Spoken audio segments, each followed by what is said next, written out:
Wednesday on CHR, Chicago Hockey Radio. Welcome back, everybody. Justin Lynch, Lee Grossman, Tassos Kirkos, Raven Gasser. Today's the day we draft Chicago Blackhawks all-time teams. We're going to do that at the bottom of the hour. We'll probably take like the last 30 minutes of the show or so for that, although it might take a little bit longer. So for those who don't know, we're going to talk about the Hawks. We're going to talk about the Seattle Kraken. We'll talk about the game tomorrow against the LA Kings and what might have been the worst performance of the season, or one of them in a season of many for the Chicago Blackhawks last night. Thanks to everybody that joined the live stream. That was a lot of fun. We kind of called an audible there. Decided to live stream the game last night instead of we were going to go there and hand out drawstring bags and, preach the gospel of CHR to the people walking out of the United Center. We will be doing that on Sunday instead after the game against the Flyers. A little bit of an afternoon game, should be a lot nicer. We're going to be at the game on Thursday, tomorrow. Me and Lee are going to head to the game against the Kings. Should be a good one. We're going to try and get to as many games as possible between now and the end of the season. Hopefully the target, what do they have, like 8 home games left now? Something like that. Yeah, like 6 of the next 7 are at home. So definitely quite a home stretch here. Yeah. I'd like to see, we're going to go to the Kings tomorrow. I'd like the Penguins game to be one of the ones we go to. And then we'll have to see. I don't know. Maybe like Vegas or something would be cool. Gotta go see Ovi. Ovi does not come here. They already came here. That's right. Oh. Yeah. They already came here. So the game against Ovi is on the road, where he will break the all-time goals record against the Chicago Blackhawks. It's probably going to happen. Yeah. Quick reminder, subscribe to this YouTube channel if you are a first-time watcher or listener. Follow us on Instagram at Chicago Hockey Radio. Helps us out a lot. And leave a 5-star rating and review on Spotify and Apple Podcast. Hit the thumbs up here on this video, too, right now. Helps the algorithm pump it out a little bit more. If you're watching us right now and you haven't hit the thumbs up, I don't know what you're doing. I don't know. So hit the thumbs up. So how the fantasy draft is going to work, Raven is going to write down a number. He's going to text Tim Tebow that number to be, very confident in that number. We are then all going to text Raven numbers, and the closest to furthest away will determine draft position. Remember, it is a snake draft. So the person who picks third picks twice. And then once it goes back to 1, that 1 picks twice, and then, yeah. The middle seat is the cuck chair. You must draft you guys. You must draft 12 forwards, 6 defensemen, and 2 goalies. It does not matter if it is centers, wingers, left winger, right winger. Just because it's an all-time right thing. D, lefty. Right D, lefty. Yeah, it's not that deep. Although maybe that will go into how some people decide whose draft is the best. You know what I mean? Like end, maybe if you're and like really role positions and stuff too. Like, are you just gonna put together like all star lines? You're gonna have some like grinders in there, some meat and potatoes types of players. No healthy scratches too. It's like 12-6 too. Yeah, 12-6 okay, too. Fair enough. Okay, everybody's healthy. Yeah, ready to go. Yeah. So we will get into that a little later. That should be. I'm so looking forward to that, man. Yeah, I'm gonna destroy you guys. Yeah, I don't know. We're gonna see. We'll see. We'll see. Stick around to find out. Okay, Hawks lose 6-2. No, this isn't a repeat of Monday's show, although it will feel like it for at least the first few minutes here. They lose to the Seattle Kraken. They were winning 2-0. And then what happened, Justin?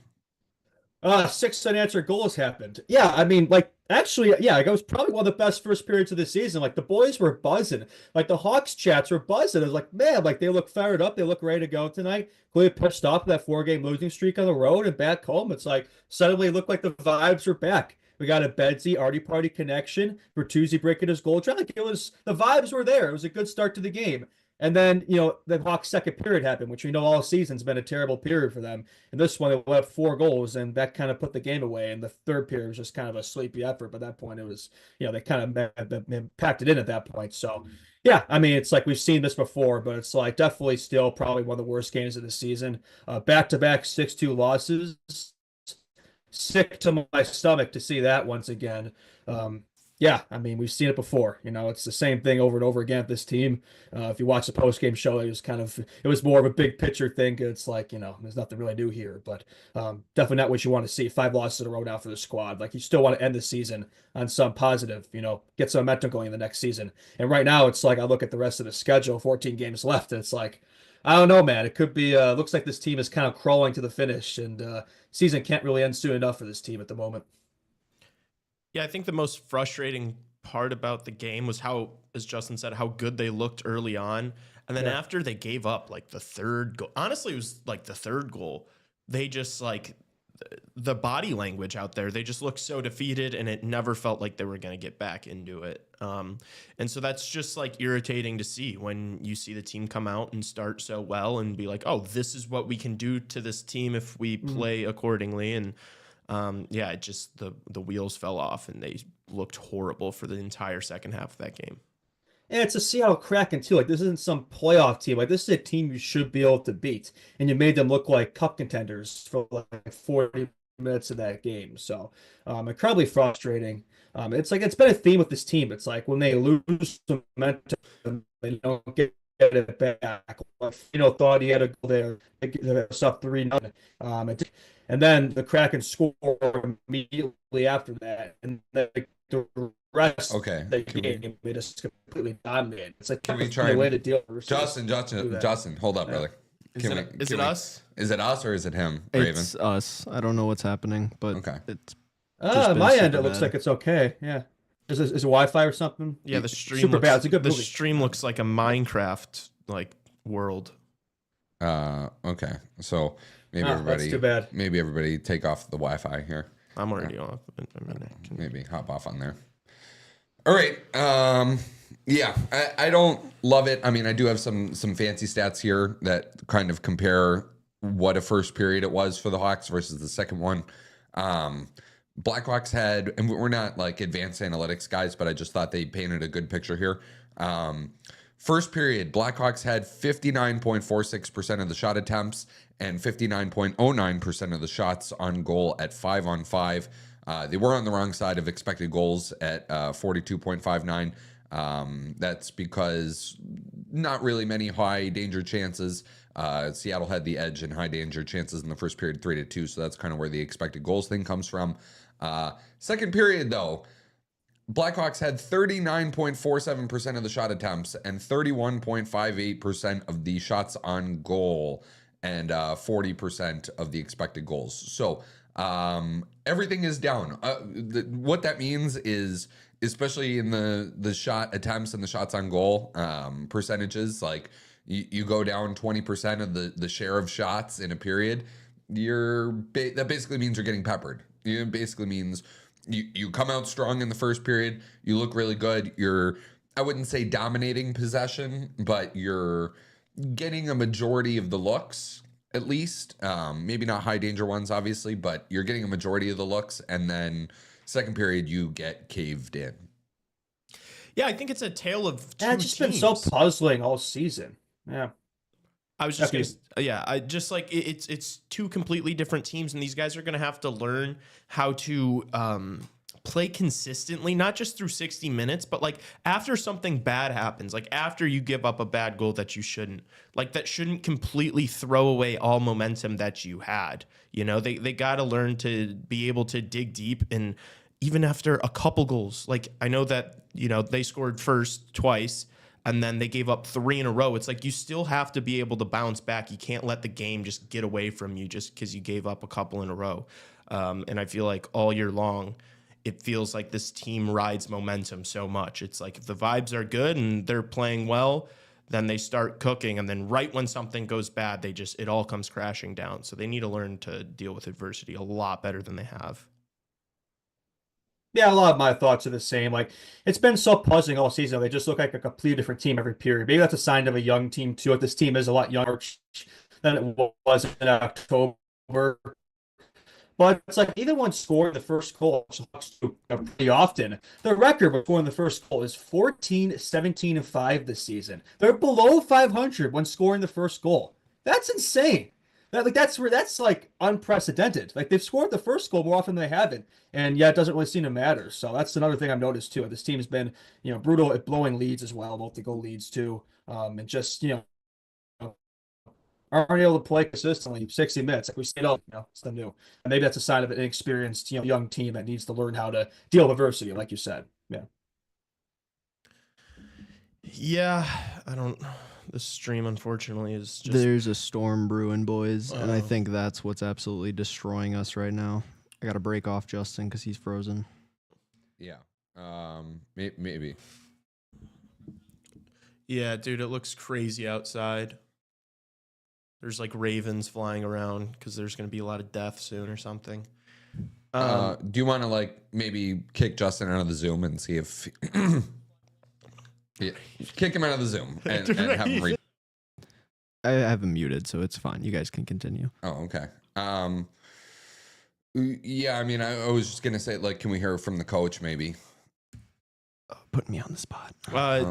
Well, I was gonna mention that we talked about on the post game last night how the Blackhawks are leading the league in blown leads. They have 25 this year, which is like 3 or 4 more than the next closest. And they had like 8 third period blown leads, which didn't happen yesterday. Obviously, I know that catastrophe happened in the second period, but yeah, just all year long, regardless if they score first or if they don't score first, it's like. When they get scored against, it's like you can see the morale. And literally after 3 or 4 goals went in last night, like even like guys like Vlasic, you could see their body language was just so different. And that's frustrating to watch because it's like that is something you can control right now. Like even if things aren't going your way, as long as you still look the same and are trying to play the same way as when you're up 2 goals versus down 1 or 2, that's something that can be dealt with right now, and it just isn't. So that's frustrating. I think a lot of that's on the players. Also, a lot of that is coaching too. So do we have the clip of the coach? Yes. What statement do you want to see this team make in the last 13 games? Well, we can't keep giving up the chances we've given up the last couple of games here, right? That's the biggest thing. And we got to try to kind of play the right way for each other too, right? Can't leave your goalie out or can't leave our groups out to hang all the time, right? Alex said morale seems like it's at its lowest point in the season right now. With where you're at in the season, how do you kind of get the positive vibes moving and change that morale level at this point? Yeah, honestly, like I think before the game, it felt like we were in a pretty good spot. And then obviously when things don't go your way, it starts snowballing, right? And obviously back-to-back tough losses, right, on the scoreboard. And obviously that's, a recipe for low morale, right? But we're going to get back at it here. We got a lot of young guys, and let's bring the energy tomorrow again and talk about it and move on. So I actually wrote this question down for all of us to answer, and we may have Justin back here. Is this the lowest point of morale in the season so far? The reporter made it seem like it was. It's a very debatable question because it feels like there's been a lot of low points morale-wise of the team this season. I would say maybe after the Winter Classic, that was another 6-2 loss. Looks like there's been a theme developing here. A lot of 6-2 losses for this Hawks team. But it's like, that was like literally the midway point of the season. Like that was the biggest game of the year, and we just let a complete dud on the table there. So I'll probably say that was the lowest point, but I could see what he means here. It's like it feels like right when things are starting to look up for this youth movement taking over, and it's like now we're kind of right back to where we were, right? 5-game losing streak. I believe it's the longest we've had all year. And it's just a lot of just really just piss poor efforts all around, just getting blown out. It's different losing games that are close versus this. So, yeah, and it's the end of the season too. Like that probably doesn't help. The hockey doesn't get any easier at this point, right? And it's at this point, I think as a young team, you're probably just ready for it to be over. So, I could see Vlasic's point there.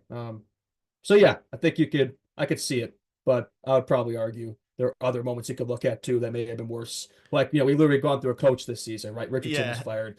brought in Sorensen. Like, there's a lot of points you could look at this season, that maybe were worse. Yeah, no, I think this is maybe like the third or fourth lowest point of the season. Like, you think back to that stretch where we went like, what was it, like 5 or 6 games where we only scored a goal every single time, and we're just getting absolutely under Richardson. That was like when we went to Vancouver the last time, and Bedard did the interview after the game, and it was just like, that was like a several game skid too. So I think that was worse than this, because now at least we have like Levchinov playing and Spencer Knight's on the team. Like, there's so many more things to look at right now that, although yes, back-to-back 6-2 losses, 5 losses in a row sucks. There's so many more positives to look at right now than there were earlier in the season under Richardson. Yeah, I'd rather suck like with the future and the team developing than suck with a bunch of useless, washed unks vets who just don't do anything for me. So I would take this over kind of that November stretch any day of the week. Yeah. Yeah, absolutely. Do we want to hear from Vlasic next? Yeah, sure. Yeah. How's the level of frustration coming right now? Yeah, I mean, it's probably the worst it's been all year, to be honest with you. I think we're trying to take steps as a group almost at game 70, and it feels like we're taking one step forward, one step back. We're not really making any progress as a team, and if we do, we just kind of shoot ourselves in the foot. So it's frustrating to kind of just do the same thing over and over again for the whole year. Alex, at this stage of the season, is it possible to turn things around? I mean, we'd like to hope so. I think, we're not going to obviously go on a winning streak of 10 games or something like that, but I think we can go into next year happy about the way we play the rest of the season. I think we can play smarter, more for each other, just harder on pucks. I think it was pretty evident tonight that we just weren't doing that. We were turning pucks over, and just felt like everybody was kind of playing a little selfishly tonight. Some interesting clips there. Yeah, I mean, definitely some dark responses. Let's start at the end. A lot of guys are playing selfish out there. What do you think that means? Looking for their cookies, as you would say. Yeah. Yeah. I think it's fair. I don't think that's like the biggest problem, but I think that's one of them. Guys maybe not working as hard defensively as they are offensively, stuff like that. Who do you think he's talking about? I think it's. I know what you're getting at here. No, I'm just saying. I'm just like. I think it's team wide. Like, I don't think there's a lot of guys that I'm like, oh my gosh, this guy is absolutely working his ass off in the defensive zone, doing everything. Like, I haven't seen that in the past couple games. So like, I don't think there's anybody that's like excluded from that. Yeah, no, I would agree with that. I think this is, I don't know if this thing necessarily directing at one player. I think it's probably an issue with the whole squad here at the moment, the whole group. Yeah. Yeah, exactly. And like, I don't think he can't point his finger at anyone after that game, and I don't think that's what he's doing. Like, Vlasic was the one who coughed the puck up behind the net to give them their first goal to get back in the game right after we scored our second. So like, I think that it's just frustration with the way things are going. I don't think he's like going to be pointing the finger at individuals. And I don't think Vlasic's the type to do that too. Like, he strikes me as a future leader. I don't think that's what you would do. Like, throw some guys on the bus. Like, and I don't know if it's really worked after that game. When you lose 6-2, it's like it's a team thing. Not one guy. Yeah. Yeah, I mean, and we're not going to sit on here and say that one guy that Tassos was alluding to after us. I'm not alluding to anybody. I actually am reading the chat here. It is a team thing when you're not giving 100% defensively. That is selfish. Yeah, that's selfish. Mm-hmm. Yeah, 100%. Right? Yeah, absolutely. And I think that's probably what he's referring to. But like, I don't know, man. I don't think that's the whole thing. Like, I don't think that's the whole problem, is that guys are playing selfish. It's one of them. It's one of many. He also said that it's not like they're going to go on a 10-game winning streak, which is true. Pretty self-aware. Really? Oh, I thought that's what we had in store coming up here. Man, I'm disappointed now hearing that. No, but if you finish the season kind of like there have been stretches this season that have been positive, like right after we made that night move, like those like 7 games or whatever it was. Like if they can do that again to finish the year, you leave the year on a positive note. You think, okay, this is what we were able to do this year. Like let's build on this and just get better at the things they were doing well at the end of the season. Just show some life, man. Show some. Oh boy. No. You can't make this up, man. We are cooked. You care. I think there's going to be a lot of boosts coming in the offseason, right? So it's your time to assert yourself in the lap next year and, prove you belong, right? These are the times to do it right now. So I still think there's a lot to play for here, these final 14 games. So hopefully we see it. Yeah. Trying to think where you guys want to go from here a little bit. I mean, do we want to say we on the post game last night didn't even talk about it that much because it was like so frustrating, pathetic. We're just so used to it, man. Yeah. I don't know. Do you want to look ahead? Do we still want to? I don't know. I don't know how many times we can say the same things. Yeah, over and over, no. I agree with you. The one thing, there's a couple. The 2 things that I really, really took away from last night's game, big picture. One, and this is something Justin's been talking a lot about, got to nail the coach this offseason. Yes. It's the most important thing. Like, even if you don't get the player,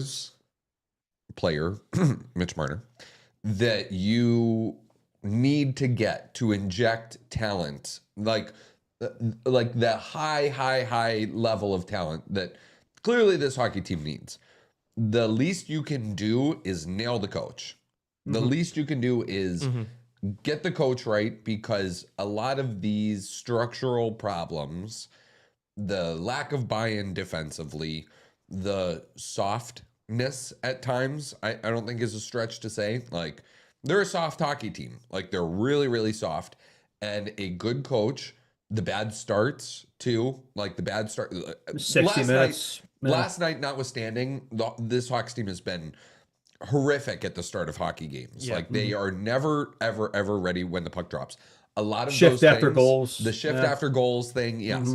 Yeah. A lot of those things are going to be alleviated with a good quality head coach. Yeah, I mean, 6 unanswered goals is like almost inexcusable from a coaching aspect. It's like you got to call a timeout or start changing personnel or shake it up, do something, scream at them in the second intermission. Like, they gave up 4 goals in the second and then didn't do anything in the third. Like, that's inexcusable too. They got outscored in the third by a goal as well. So just like that's all those things are, we don't want to put all the blame on the coach and like leave these guys unaccounted for. But like seriously, a lot of those things are going to be addressed with a good coach. Yeah, like Sorensen's just such an NPC, man. There's just no emotion there. I mean, maybe there's something behind the scenes. I don't think so. Like, that's not what the Hawks need in a coach. Like, they need somebody who's going to get into these guys, right, and help develop them. So I think a lot of the problems that we see at this team, like, they will be solved by just coaching, right? Like, and that's not all a skill issue here, right? You still got to make the moves to make this team better. But I think just having a better coach, a competent coach alone, will make this team a lot better. Yeah. What was the second thing? Just the lack of talent, man. There's no talent on this team. Like, there's no talent. Like, there is nothing. You're sitting here. The Blackhawks are better than the Seattle Kraken. Like, they're not, dude. They are very, very, very much not. You may like the prospects that the Blackhawks have and the future of the hockey team and the potential is there, though. These players, right? Yeah. But like, potential is what comes before, like, potentiality comes before actuality. You know what I mean? Like, there is, all you are is potential until you realize what you actually are. You know what I mean? Yeah, I think that it's a little out of context. I think the point I was making is absolutely true. I would rather be in the Blackhawk situation than the Seattle Kraken. But they're not a better hocky team. Like, they are not even on the same like, you'd rather be the Hawks right now than the Kraken. Sure, yeah. But that's not... Yeah. But that's because that's more on the Kraken than it is the Blackhawks. You know what I mean? Like, the Kraken are the team that, and I think we talked about this on the stream a little bit, They fumbled the expansion draft. They thought they were going to be able to play other teams' GMs like Vegas did with their expansion draft. They got all these players and they turned out to what they are, which is a very, very mid team that, has a couple of nice young pieces. I know you're not very high on Wright and Beniers, and, Berkeley Catton's a really good player. If I'm Seattle, like, I would strip it all down and take those 3 players and see what else you can rebuild. Yeah. Be in the race for Gavin McKenna next year. So that'd be smart. Yeah. Yeah, it'd be smart, and that would mean that they're like 6 years behind us. So that's what I'm saying. Is like McKenna's a good guy to build around. You get Gavin McKenna, you're right there. We do a disservice. Like, we see what's being built. We just put out a fucking prospect post 2 days ago. If you haven't seen it on Instagram, go like it. We know what's being built. It's just like, I think we need to chill on like the sky is falling every time there's a really bad performance. Like I feel like I do the exact same thing. So I'm not saying like I'm not pulling a Vlasic and pointing fingers. I'm a part of it too. But it's just like, we know what we have. We know where we're going. Yes, right now it's bad because half of the players that we've drafted aren't even in the NHL yet. These kids are all 19 to 22. Like, yes, it's very rough right now. But in 3 years' time, even if you don't make any moves, in 3 years' time, this team is going to be way better than the Seattle Kraken. Yeah, be better than the Kraken, but it's like, we don't just want to be a mid hockey team here. We want to be I'm just saying, I'm talking about the Lee saying that the Blackhawks are better than the Kraken. That's what I'm saying. Like, they're going down right now. Like, they're yes and no. Like, the Blackhawks are not descending right now. The Blackhawks are not better than the Kraken today, and they may not be better than the Kraken next season. Maybe not, but 2 years, they will absolutely be better than the Seattle Kraken. It might be close next year, but then... It better be. Based off what? Just looking at the rosters. What do you mean based off what? We've got a team filled of 22-year-olds. That's what we're basing it off of. Yeah, I mean, That's what it's based off of. Yeah, like a lot of it's going to happen naturally, but it's not just going to happen naturally, right? So that's a thing. That's what Kyle Davidson's got to weigh this offseason and going forward, right? He said himself he's going to start being, more aggressive, using that draft capital for more established pieces, and we'll see if he lives up to that billing.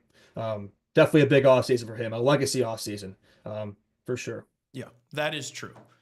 Like, I don't want to act like the sky is falling, but Kyle Davidson has to have an insane summer. Like, it's not just going to happen. Like, you got to make it happen, right? Mm-hmm. I mean, don't make this, all this drafting, this building this young core, like, don't let it all be for nothing, man. Like, you gotta give these guys the support they need. Mm-hmm. Yeah. Not just on the ice, but off of it. That talking about the staff and all that as well. It's super important. Yeah. Mm-hmm. Everything needs to be perfect. I said this yesterday. I will say it once more. You guys need to mentally prepare yourselves for the Blackhawks being very close, if not in the same exact position they are currently in. It may look a little different. You may have a better coach. You may... It's so impossible to say without knowing what happens this summer. Like, there could be so much, like, you say that now, but what if the Blackhawks bring in, yes, if they don't do anything this summer, yes, we very well likely will be in a similar spot But next they're not year. going to do nothing. But they're not going to do nothing. Yeah. If you draft Michael Misa, you get a really good coach, and you bring in Michael Mitch Misa Marner. is an 18-year-old kid, dude. I'm just saying there's so many things that are going to happen from now until next year for us to be like, oh, be prepared to be just as bad next year. It's like, you can't even do that because you don't know what's going to... It's Other like teams I feel like it's easy to say that right now. It's like picking a Stanley Cup champion before you even know what the bracket is. It's like, yeah, I guess, but you need to know who's playing who in the first and second round. I'm just saying that there's not going to be a lot of teams in the NHL. Like, are there any teams that you look at right now, Western Conference in particular, that are going to enter full rebuilds? Because the Sharks, like the Blackhawks, like they're in similar spots. Seattle, maybe. Nashville, maybe. You have to see how the year ends, how the first round goes of the playoffs. But like St. Louis they've talked about doing a little bit of a retooling. They kind of sold at the deadline. How about you talk about Vancouver? Yeah. Vancouver too. Yeah, who else? There's going to be a few. Like LA, genuinely, after they get bounced in the first round again, what is their plan? Because that shit ain't working. Like, there's going to be a lot of teams, and then there's a bunch of teams in the East. But then you're talking about those teams like stripping it bare. You know what I mean? They may or may not, but the thing is like there's going to be teams to catch that even if they don't strip it bare, just the transition period is not going to be very fruitful points-wise for them. So yeah, and the Ducks are mid. Utah's slightly better than that. Like, there's teams here I can see if the Hawks make the right moves and they get worse, so like they can potentially pass next year. I'm not saying they're going to be playoffs. I don't think that's happening, but they can at least be in the mix if they make the right moves. Yeah. We shall see. All right. We have one more clip. Can we hear Jason Dickinson, please? Goody. Your first 4 games or so back. Yeah. Okay. Not contributing, and it's driving me nuts. I expect a lot more of myself, and it's increasingly frustrating. Feeling okay physically and good enough to go that I should be contributing a lot more than I have been. As far as the team goes, what breaks this down? How do you get out of it? A gritty one.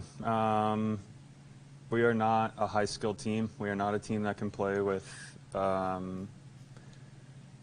shootout mentality. We're not going to take it to 8-6, 8-7. Those are not games that we want to play. We got to get into a gritty match where we're blocking every shot, we're getting into bodies, we're forechecking, and we're turning pucks over and making it miserable. It's not going to be fun to win hockey games that way, but I was going to swear, sorry, but winning hockey games is a hell of a lot more fun than this, so I don't care how we have to do it. I just want to win. Love that. Maybe don't agree all the way, but love that. I mean, he's been bad. Yeah. Rich words for a guy's been absolute ass. He seems like he wants to go back to that old, grinding style 2-1, 3-1 Luke Richardson hockey over there. I, for one, no, we're not going back, man. Like I see what he's saying. Like, this team's not going to win a lot of games, high-flying games, but it's like, dude, like the win percentage is around the same now as it was under Luke. So it's like, I'd rather play the youth than at least score some goals here. I don't know. But I see his point, though. I appreciate that he talked about himself first and about how bad he's been. He was honest. And I think that's exactly what we thought we saw when he took, 2 pretty brutal hits, in back-to-back games on Celebrini and Hedl. And so, I think that he's obviously playing super frustrated right now. And hopefully it can translate into something. I think they should move him down to the 4th line, honestly. Maybe take a little less pressure. Move Reichel up. Like, he's in a bad run of form and he's playing on the 2nd line, so that's probably stressful. Like, put Reichel up there, put him on the 4th line, and then let him be a bruiser with and forecheck really hard with Pat Maroon down there.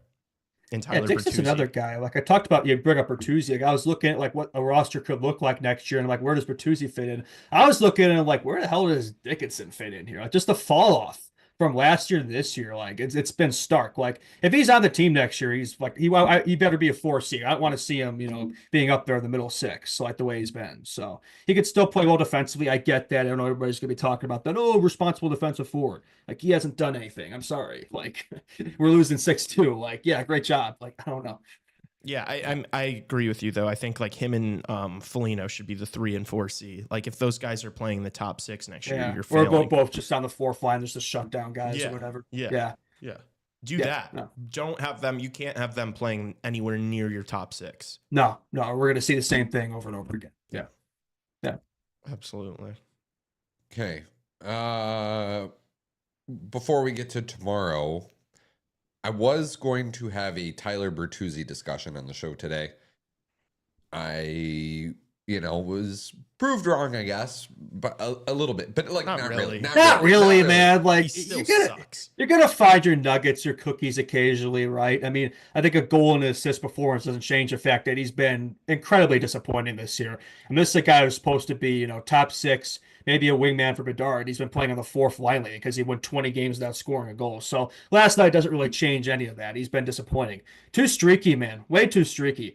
I mean, besides that month or so when he was up there the first line at Bedzak, he's not been consistent all year. It's been the same thing. And we have him for 4 more years. And it's where does he fit in here with the squad? I don't know.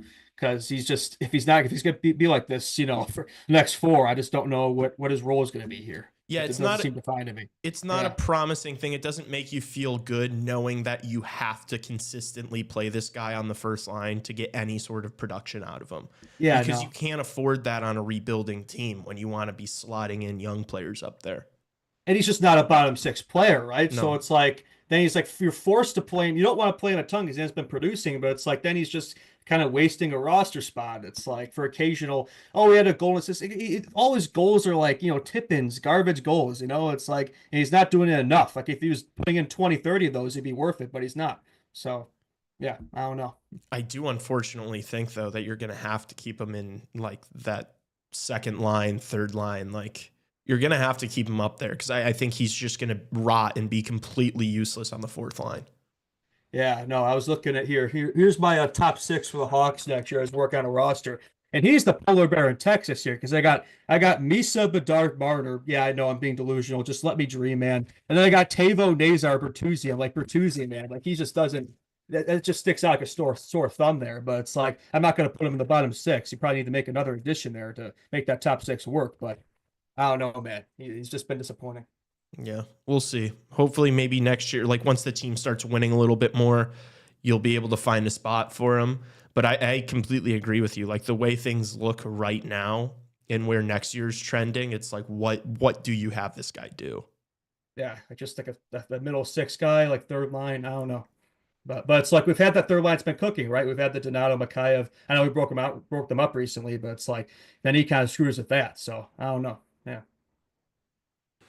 Okay, tomorrow a matchup with the Los Angeles Kings. Kings who are kind of rolling right now. I know, we got top Kings hater here, Lee Grossman, but they're on a roll right now. I want to pull up exactly. Okay, never mind. They're 5-4-1 in their last 10. I thought they had won like 5 in a row or something like that. Maybe I'm wrong, but yeah. Clearly.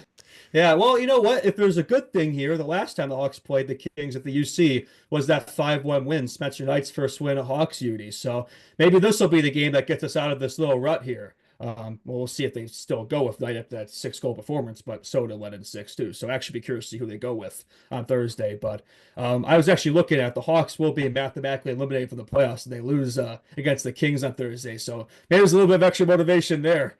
You say there's still a chance. Nope. But yeah, at least we weren't the first ones to be eliminated. The Sharks, who are still somehow 4 points below us. I'm not sure how that's possible, but that's the Sharks for you. LA, if they play well and like how they should be able to beat us pretty easily. One thing I will say though is kind of like us, they're pretty atrocious on the road. Like they're the best home team in the league, but they're 13, 18, and 5 away from home. So like not good at all.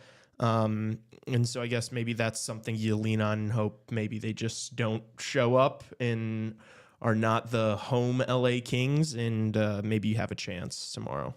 Yeah, that was kind of the line I thought I had going into yesterday's game, right? Oh, we're so much a better team at home, and it's like then we get killed. So now it's like just the way this team is at right now, it's like there's not even a shred of hope I could go to besides, Knight kind of, replaying his debut performance of the Hawks. Otherwise, I got nothing there in terms of optimism for tomorrow. Yeah. It's just at this point of the season, it feels random. It's like this team's either on or they're not. And when they're not, they have no chance. And when they're on, they can stay in a game, And so it's like, which Blackhawks team are we going to get tomorrow? That's the thing. At least, that's what I want to see. At least make it a game, man. The last couple we've been just blown out. It hasn't been even close. Like, let's at least see a good close game. Yeah. That's all I want to see. I feel like that's not asking for a lot here, but I don't know, man. I'm okay losing 3-2 as long as you don't like do what you did yesterday and like look how you looked yesterday. Yeah, no, just don't embarrass yourself, man. Yeah. Don't give up 3 unanswered, multiple unanswered goals. Like just compete the whole time. Even if you get scored on, keep competing. And we just didn't see that yesterday. So hopefully we get it tomorrow. I like this Kings team. I know you don't, but for what they are, they're very good. Yeah, so that asterisk, it's like, that's what I'm talking about. Like, what's the point in doing that, though? They're a decent regular season team who's going to lose in the first round of the playoffs. That doesn't like... I think this is the best chance that they have to beat Edmonton this year. Maybe. You're probably right. This is the best goaltending they've had. Yeah, and it's tough to beat a team 4 times in a row in the playoff. I mean, if they do... Well, I'm just saying this will be the 4th time they played the Oilers in a row. We know the last 3 have went. History's not on their side here. Yeah. Yeah, maybe they're due, and it's like, if they get through the first round, good for them. But it's like, then what? Like, are they going to also then beat Vegas in the second round? No, probably not. And then beat either Dallas, Colorado, or Winnipeg. And it's like they're not anywhere close to a contender. So like I don't care. Like I'm not gonna say I like a team. Like I guess maybe you can like the personnel, right? Is that what you're saying? Maybe like more they're so? a team that's good enough to get in the playoffs, but like they don't do anything when they get there. So it's like, what are you accomplishing? I like their depth up front. You got like Adrian Kempe is like one of the most underrated players in the NHL. Kopitar is still doing Kopitar things. Quentin Byfield's like Kevin Fiala's like really good this year. Quentin Byfield's I like Brad turned Clark. it I don't know around. why they don't like Brad Clark. Yeah, me neither. I don't know. But he quietly even has like 28 points in 62 games this year from the back end. Just like the depth, like LaFerriere is really good, and Deneau's really solid for them. He's been better Trevor than Moore last is really year. good. They brought in different guys. Like Warren Fogel's been really good since coming over from Edmonton. Like think of that. Like Edmonton lost Warren Fogle and he went to Los Angeles. Like I don't know. I could see them. Like Edmonton looked really good last night, but like they were also playing Utah. Like they don't really have the high end to win playoff series. But that's not the team they that got Andrei Kuzmenko on the first line. Like the Kings have always been, and it's really interesting that they've like maintained, like I don't know many teams that like have maintained the same identity for like over a decade now, but like they still almost like embody the identity of the team that won those Stanley Cups in 12 and 14. Like they just don't have the skill there. Yeah, penalty kill it's ninth. just nowhere near the talent. Penalty kill ninth at 81.7%. Power play is 28th at 15.5. They are third in the NHL in goals against per game at 2.56, and then 21st in the NHL in goals for at 2.8. It's not enough. Not enough. Darcy to win Kemper the is playoffs. going to But ride that's you how to they won the Stanley cup Cups. there. Was being really, really, really stingy defensively and like hoping to get a couple of goals, winning Yeah, at but 3-2. the It's a offense different was way league now, better. though. The offense was also way better. Like we're talking about, like Kopitar's still the top In 3 his player on prime. this team. Yeah. Yeah. Oh yeah. Yeah. That's a problem. You're not going to win a Stanley Cup with Andrei Kopitar being the top 3 player on your team in In 2025. 2025. Yeah. And Doughty's still good, but he's not, prime Norris winning Drew Doughty here. No, Yeah. no, exactly. Yeah. So And they don't have a Jonathan Quick in that. yeah, No, the only way the Kings win is they're an Darcy above. Kemper is unbelievable. They're for sure like an above average team that have some depth and like some players that you like. They're a good team. They're not a great team. Yeah. They're not a cup team. They're a playoff team. Yeah. All right. Any thoughts about tomorrow? The only chance the Hawks have is if they start David Riddick. I think for the Hawks, maybe do some rituals for the game, pray to your gods, and maybe something good will happen there. I don't know. I have no expectations for tomorrow at this point. When do they win again? We played this yesterday. Dude, honestly, tomorrow.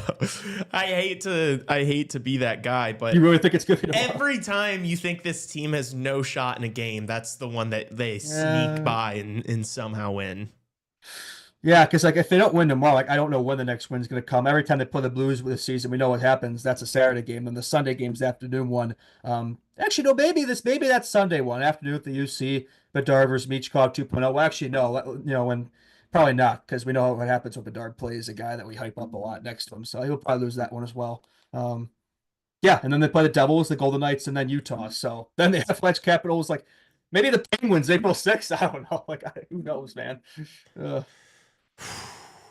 A long, long road ahead here for the Chicago Blackhawks. A sprint to the finish that will feel like a marathon. All right, fantasy draft time. Oh yeah, let's go, baby. I'm gonna tweet you guys. Let's do it. Rah. Okay, we explained it earlier. I will explain it one last time. We will all be picking, and I will be. So Justin will only get to look at me for this because I will be hiding from Lee. We still want to be in frame here, though, so be careful. You guys are good. Watching, You guys are I'm good. watching. I'm watching. Okay. Get some pen and paper here, old school style. I will be, so I will have a pen and paper here of both my draft big board, which I will be, and then I will be jotting down everybody's picks as we go. Okay. So, Raven, have you texted Tim Tebow a phone number? Or A phone number? Yes, a number. I have texted Tim Tebow a number. Ooh, we're doing a lottery? Yeah. Well, yeah. So, everybody text Raven now a number. Raven, you want $5? Everybody text Raven right now a number 1 to 100. 1 to 100. Okay. All right. Picked All a right. good. Picked a good number. Yeah. Let me write these down. Interesting. Very interesting numbers, boys. All right. Some quick maths. Yeah, they're definitely collaborating over there. They're rigging it against me. All right. We got it. Who does got it? Who does the first pick belong to? First pick belongs to one Tassos Kirkos. God damn it! Fuck. Second Yes. pick, second pick, and this was a close one. You Don't be guys the were cuck. you guys were Don't be the four cuck. numbers, 4 apart. It is going to be Justin and then Lee. Oh, come on. I'm okay with third. I think I'd rather third. I think I'd rather third. Chair. You guys get back-to-back picks. Oh no. Everybody say what your number was, including you, Raven. Raven, what was the number? The number was 23. Oh, jeez. I gave him 7. Oh, 69. Okay, I did 73 because I was hoping I would be like on the higher end and would be able to get like, Yeah. you know. I picked Shoresy's number 69. I thought Raven. Not very nice, man. Damn it. Alrighty, the first pick in the draft. Oh boy. Oh. Is he gonna go history or recency? No, Well, I guess you guys are all cooked. You guys are cooked. I'm ready Oh, for this. dude, Hawks puck, NHL puck, maybe Hawks puck. No. Fuck, I need to I mean, keep we all like a at least list. said Do it you have well. a time limit here? Like a 30? Do you have a time limit? No, we No. can't do that. Okay. Yeah. Okay. So, I mean, this is pretty easy for me. Don't you dare! Don't you dare! 188 Patrick Kane. Oh no! Oh man! Well, I know what to do with pick number 2. All right, Justin. Who is your pick? Oh, actually, I could. No, I got to pick. There are other guys that could pick it too, but I can't not have. If you're gonna take Kane, I'm gonna take Jonathan Toews, best two-way center in the game. Almost as good as Crosby, Ovechkin in his prime. I did just say that. Call me delusional. I don't care. Jonathan Toews, you're 1C. You're winning playoff games. Okay. Lee, I get 2 picks here. you get 2 picks. So with my third overall pick, I am going to take Stan Mikita. Yeah, fair enough. I thought about it, but I'm like, nah, I gotta have Toews. That's Okay. it back to me then, right? No, and then I No, get no, the Lee 4th gets overall pick, and I'm going to take defenseman Duncan Keith. Oh my God. Actually, the third one might be the best spot to be in, dude. Get those back-to-backs. I guess you do too. All right. I'm up next. Man, it sucks having the second pick. I will take Bobby Hall. Bobby Hall. There we go. The most goals in Blackhawks history. Yeah. Big slap shot, that banana curve that he and Mikita had. Rest in peace to the legend, Blackhawks legend, Bobby Hall. Good pick. Okay. All right. Pen's not working. Fuck. I have 2 picks. I am going to go. I'm going to go with my next pick. Man, I really wanted Mikita. I won't lie. I'm going to go Denny Savard. Good Ooh. pick. Okay.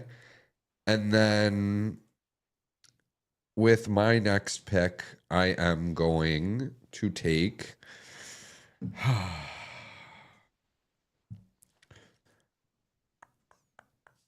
Man. Stop. This is so stressful. I'm going to take Doug Wilson. Ooh, that's an interesting one. Okay. Yeah. He's the leading producer He amongst is defensemen. the Hawks history. top. Actually, the top more than defenseman. Duncan Keith. Yeah. Yes, he the is. perfecter of the snapshot. You didn't really have much of a slap shot. The snapshot. Yeah. All It's a right. good That pick. means it's me next, right? No. Justin Yes. gets. Oh No. you just took 2. I took Yeah, 2. yeah, It's yeah. Justin's Sorry, turn. sorry. Relax. Get the hell out of there. All right. No, yeah, it's Savard. I will take Chris Chelios. Got to take a D-man. Had his number 7 retired recently. I thought about, well, actually, I'm not going to say it, but yeah, Chris Chelios, my first defenseman there. I like that. Good Chicago boy. Yeah. Okay, Lee, you have 2 picks. I'm gonna take Phil Esposito with my first Phil one. Esposito. Yeah. That's right. Yeah, I was thinking about He only played how many seasons for the Blackhawks? He only played 4 years with the Blackhawks, but then he won 2 Stanley Cups with Boston. If he played his whole career with the Blackhawks, he would have had the most points in Blackhawks history. He's got like over 1,500 career points. Realistically, probably a top 5 guy here, in my opinion. Well, I was thinking about that, like, because there's a lot of legends that played in a Blackhawks uniform, but it's like they barely play for the Hawks, so it's like that they're still on the table for this, right? Yep, it's minimum 100 Minimum games. 100 games played. Oh, so I was thinking of somebody. Okay, yeah, no, he's not off the table then. Okay, fair enough. All right, Lee. And with your second What about pick? goalies, though? What about goalies? What do you mean, what about goalies? Is it minimum 100 for them, too? Yes. Yes. Okay. Oh, there's another guy. Okay. Yeah. Lee, with your next pick?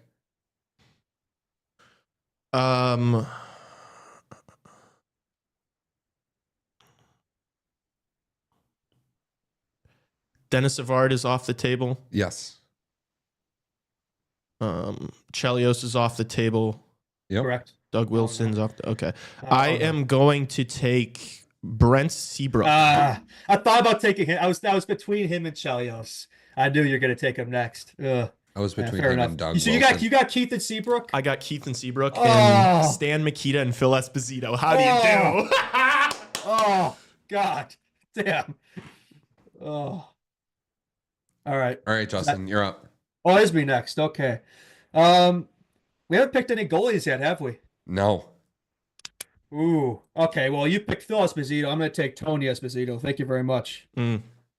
That's right. Insane aura of that mask. Oh, legendary. Tony Esposito.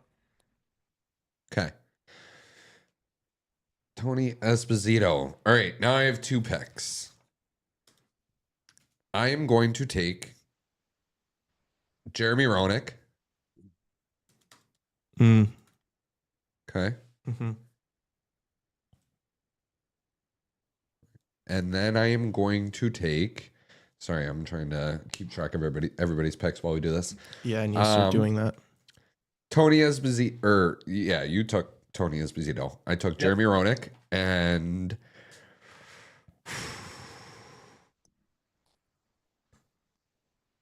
I'm going to take Nick Hjalmarsson. Oh, he's going to be the next pick. Fuck. Oh, that hurts, man. That hurts. All right, is that me up next? Yes, sir. All right. Well, sticking at that core, I think a guy who played Jonathan Toews a lot. I'm going for that beast of a first line. It's gonna just be nails to play against. How about give me Marian Hossa? His 81 recently retired by the Blackhawks. Complete player, absolute dog. Marian Hossa.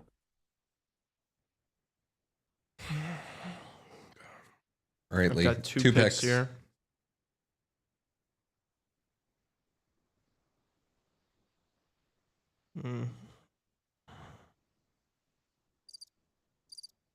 Sorry, dude. It's like you wanna ace it every time. No, I believe you. It's just we're doing a podcast. Okay. It's hard. That's what she said. All right. I'm gonna take Pierre Palat defensively. Oh. Okay. Oh, I didn't even think about it. Fuck. Had him on my draft board. I am going to take. Has Steve Larmer been taken? No. I'm going to take Steve Larmer. Oh, God. Every time the guys pick right before me. God, being the cuck chair sucks, man. All right, Justin, you're up. Well, I'm going to stick with the core here. I don't think, let's see, I don't think he's been taken yet. Patrick Sharp is still on the table here. He is still on the table, yes. I'll take Sharpie. Why not? Patrick Sharp, the most good-looking Blackhawk in history. There we go. Patrick Sharp. Patrick Sharp is off the board. Okay. I have 2 picks here. Yeah. Okay. I think. I do. I am going to go.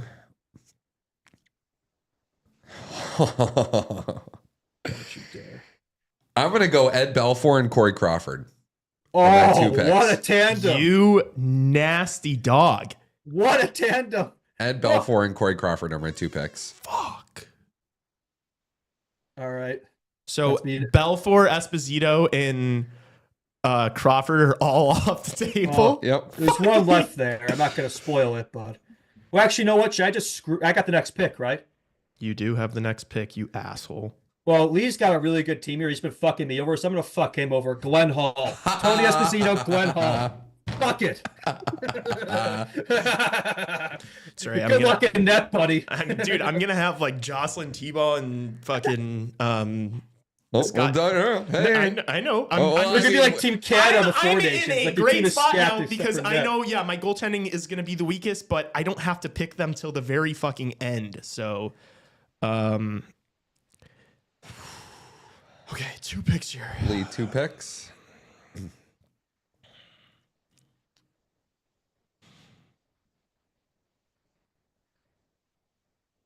Okay. I am going to go with... This is so nerve-wracking, man. I know, dude. I'm like shaking. I want to know who has more points of these two. See, this is where pre-draft research comes today, in. I know, I did. All right, fuck you guys. Madison I'll get rushed. Whatever. I don't care. No, that's fine, dude. Take your time. Justin and I will filibuster while you. All right, I'm gonna go. Yeah. I'm gonna go Tony Amant. Okay. Good Amani. pick. Amani, and I'm going to take. That was my next player off my board.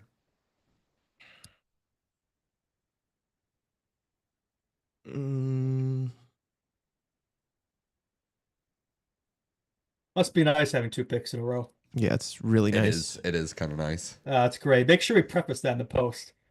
Well, I'm gonna go Bob Murray defensively. Okay. All right. Well, this is probably earlier than I have to pick this guy, but I have to have him on my team. I'm surprised it took me this long to pick him. I have to have him. I'm sorry, I have to have him. Maybe it's early. I don't care. This is also going off of projections. And if you threw a team together right now, Connor Bedard. okay. Good pick, honestly. I mean, it's fair. Like, that's fair. You can't. Yeah, I have to have him on my team. Well, I have no defense though. Chris Chelios on island. Yeah, you have Chris Chelios, and that's it. All I have. That's it. Oh. Okay. What do I want next? Where is Connor Bedard on my big board? Okay, I have 2 picks. I'm gonna go.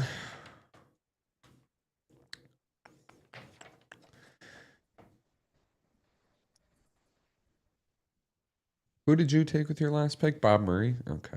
Bob Murray and Tony Amani. Okay. I am going to take... I'm going to take Dennis Hall. Oh, yeah.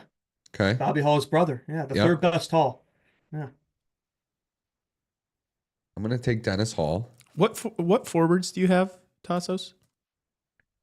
I have Kane, Savard, Roenick, Dennis Hall now. Yeah, it's not bad. Yeah. And then I think I'm going to...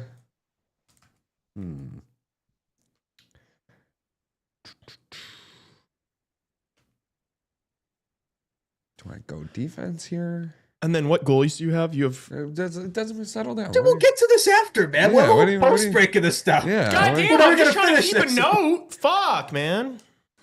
Well, you should do that. You should have been doing it as we were going. Strategy. You guys are so annoying. You should have been doing this as we were going. Yeah, I have it in my head. I'm going to take somebody whose picture we have hanging up on the wall outside the studio. Pat Stapleton on defense. Oh, that's an interesting one. Yeah. Okay. Yeah. All right. I think I'm up next. I need some defense. I think with the Hawks, he was more of a forward, but he also played D. With the Jets and the Thrashers, he was more of a defenseman. Dustin Bufflin. Maybe. So hold on. Are you taking him as a forward or as a D? It's a defenseman. Did he play defense with the Hawks? Yes. He did. Yeah, he did both. But Bufflin always did both. And he's listed on Quan Hockey here as a defenseman, so that's fair. He was a defenseman more in his career than a forward. Yeah. I feel like he was a forward more with the Hawks, though. Yeah, but he also was a defense. It's fair. Okay. Dustin Bufflin is off the board. Lee, to you with 2 picks. I am going to take a couple of guys that did not spend their whole careers with Blackhawks. Couple of forwards. First, I'm going to go with the Breadman, Artemi Panarin in my forward group. The next guy is who I think it is. And the next guy is going to be Blackhawks legend, Eddie Olczyk. Oh, okay. I had him on my list too. There was a guy I thought you were going to take there, but didn't. With Panarin, that would have made sense. But that makes sense too, I guess. Yeah. All right. That's me next, right? It is. All right, then. I will take. I don't believe he's been taken yet. I think he'd be good to pair with Connor Bedard like he was with Patrick Kane, like he still is with Patrick Kane. Alex DeBrincat. Alex DeBrincat. Good pick. Maybe it's a little early, but I think it's fair. We're putting together a team here, right? It's like a hypothetical of who would win. Yeah. Mm-hmm. Yeah.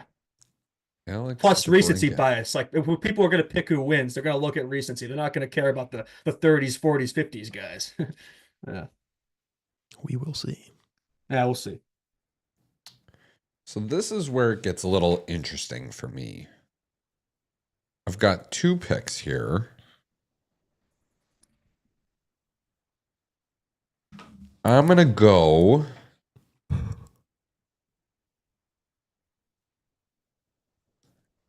Okay. These might be interesting picks. I'm going to go Chris Versteeg and Dave Bolland. Ooh, I like that. Good depth pieces. Okay. I see you. And that's it's me next, right? Yes, give me 1 second. No, I mean, I guess you can go. All right. I think I need another defenseman here. This is a throwback. Give me Johnny Oduya.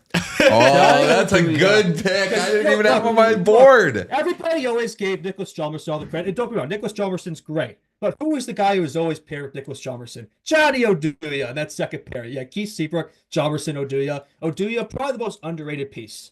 That's right, baby. Okay, Lee. I might just have to go all OGs, honestly. Oh no, now we're gonna start a trend here. I know you're gonna take. I don't know if you do.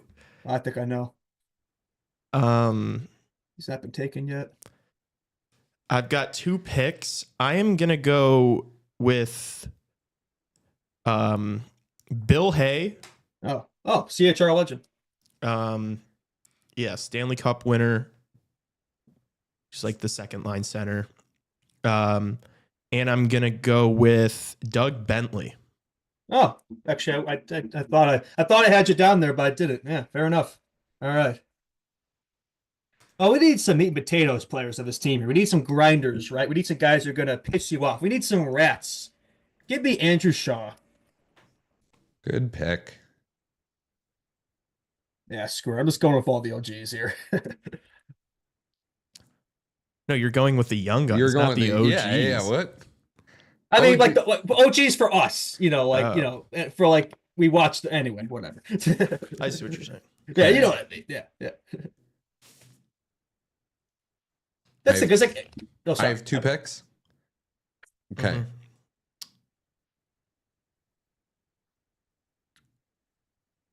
I think I'm gonna go with. I'm gonna go with Brian Campbell, CHR legend. Ooh, good pick. Good pick. Really good pick. Okay. I'm gonna go Brian Campbell. And then I'm gonna go with Connor Murphy. No. I'm gonna go with Bill Mosienko. Ooh. Oh, I was thinking about him. I was like, I assumed he'd been taken, but I was like, had he been taken? Oh, that's a good one. 3 goals in 21 seconds. All right, I think I need another defenseman here to fill up this top 4. Maybe this is another recency one, but I think he's going to go down to be a fantastic defenseman for the Hawks. Another good Chicago boy there. Give me Alex Vlasic. Good pick. I had him on my board. Yeah. I actually like this top 4, dude. It's filling out. Yeah. It's coming together. Okay, Lee. 2 picks. Yeah, I need to pick another defenseman. Bobby Orr. I'm just kidding. Yeah, I was thinking about him in 26 games. Yeah, no. I was thinking about Dominic Hasek as backup, but yeah, no. Didn't play 100 games. Yeah, I didn't play enough. Yeah. I'm gonna go with Elmer Moose Vasco, who was he's like the other defenseman besides Palat on the 60s team. Nice. Very Spell his good. last name Vasko. Vasko. Okay. All right. There's And a few then- other defensemen I would have taken before Elmer, but you know. Hey, Yeah, Elmer. fair enough. Yeah, Elmer Vasco. He man, you know. he also was a plus 103 Oh wow. Okay. and 185 points with the Blackhawks. So Yeah, they really think about plus minus back in the day. okay. Who's Vasco? I am then going to take. I want to say he was a 3-time Stanley Cup champion with the Leafs. Doug's brother Max Bentley. Ah, you got the Bentley brothers. Ooh. Sneaky. And they're going to be right next to each Sneaky. other on the graphic, so that's pretty cool. Yeah, they're going to be line mates. Not on my board. Not on my draft board. Are we Come on. putting line combos together too? No. Oh, that'd be cool. Okay, fair enough. I mean, a lot of these guys probably don't know if they're right wings or left wings back in the day. Yeah, or centers. Yeah, just forward. All right, They Justin. probably swept. Let's give me another meat and potatoes guy. I'm screwed. I'm just going for all the dynasty pieces that name recognition here. I got Shawzy. Give me the other half of 17 seconds. I know it's Bowen, but forget about it. Brian Bickle. Give me Brian Bickle. That's the guy that shows up in the trenches come playoff time, win you those tough games. Give me Brian Bickle. Okay. What do I need here?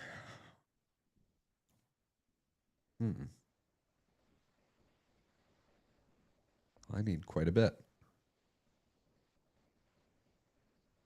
I need 3 more forwards, 1 more defenseman.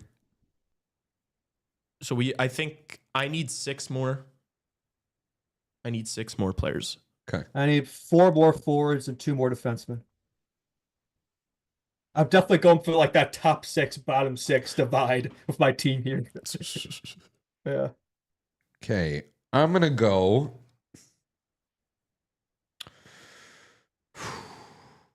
I'm going to go Dirk Graham and Martin Havlat. Marty Havlat. Love All that. right. Interesting. Very interesting. All right. He's a legendary radio. Has Troy Murray been taken yet? Troy Murray has not been taken yet. Yes. Legendary radio guy for the Hawks. Warwick 19, the Hawks 4, Jonathan Tays. Yeah, Troy Murray, baby. Okay. Give me one That's a second. that's a good third line center there. Yeah.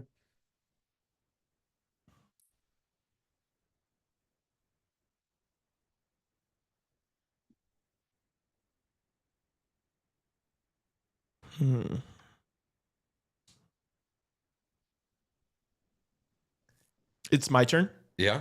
Okay. Has Brandon Saad been taken yet? No, he is not. Nice. You taking Brandon Saad? Taking Brandon Saad here. And God, about Saad. there are a couple more defense on my board before Elmer Vasco. This is an iconic line from the show. All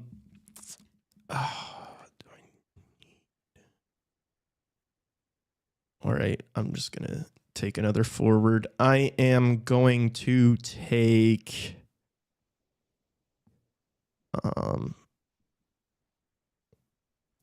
Al Secord. Oh, that's a good one. That was my mom's favorite player.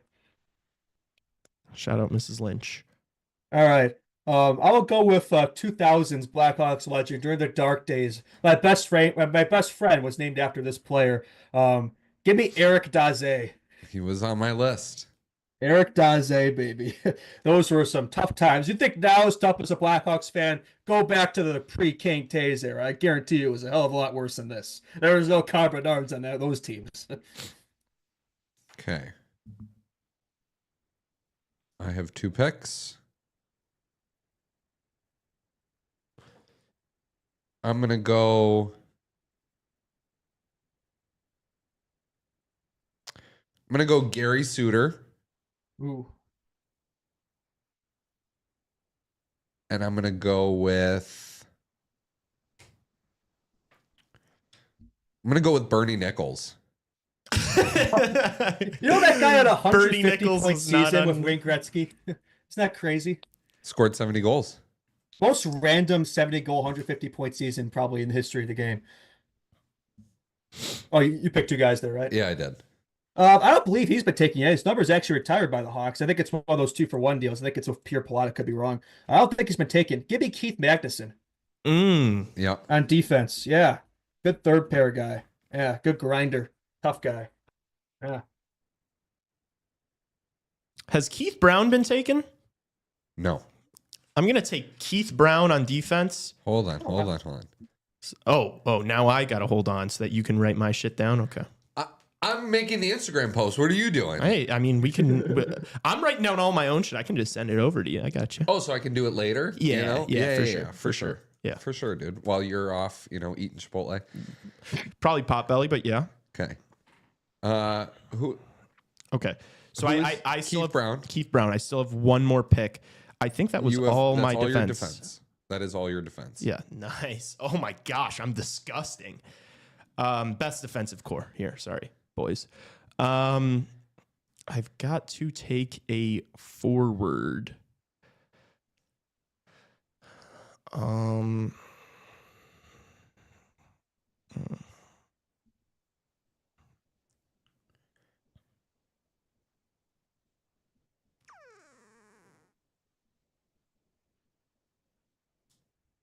Damn, all these guys have been taken. Y'all take your sweet time over there, dude. Man. I didn't have it. You guys are so annoying. All right, I'm going to take. I'm gonna take for my last forward. I am going to take Philip Kershaw. No, I'm kidding. I'm gonna take Dylan Strome. Oh, okay, fair enough. It's a good one.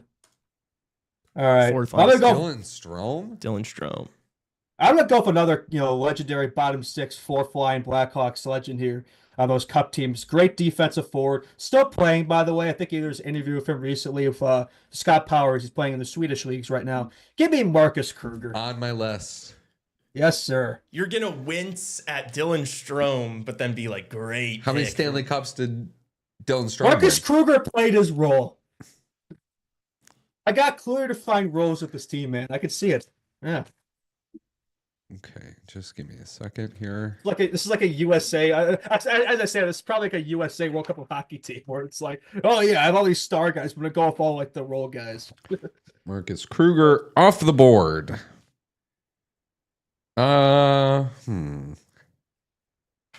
What do I need? Oh, I took Gary Suter. Okay.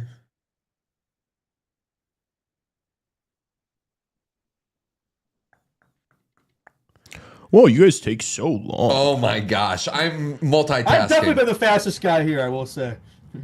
Okay, I'm gonna take. Oh shoot, I have one more defenseman spot, and I'm in between a couple guys.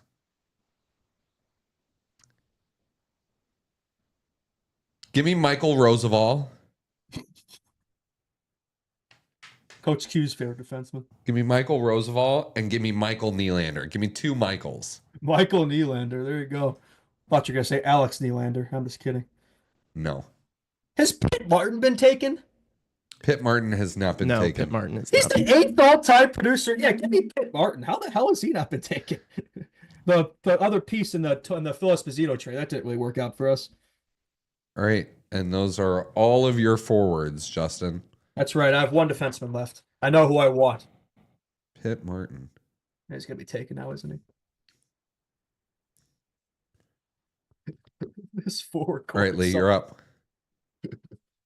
2 picks.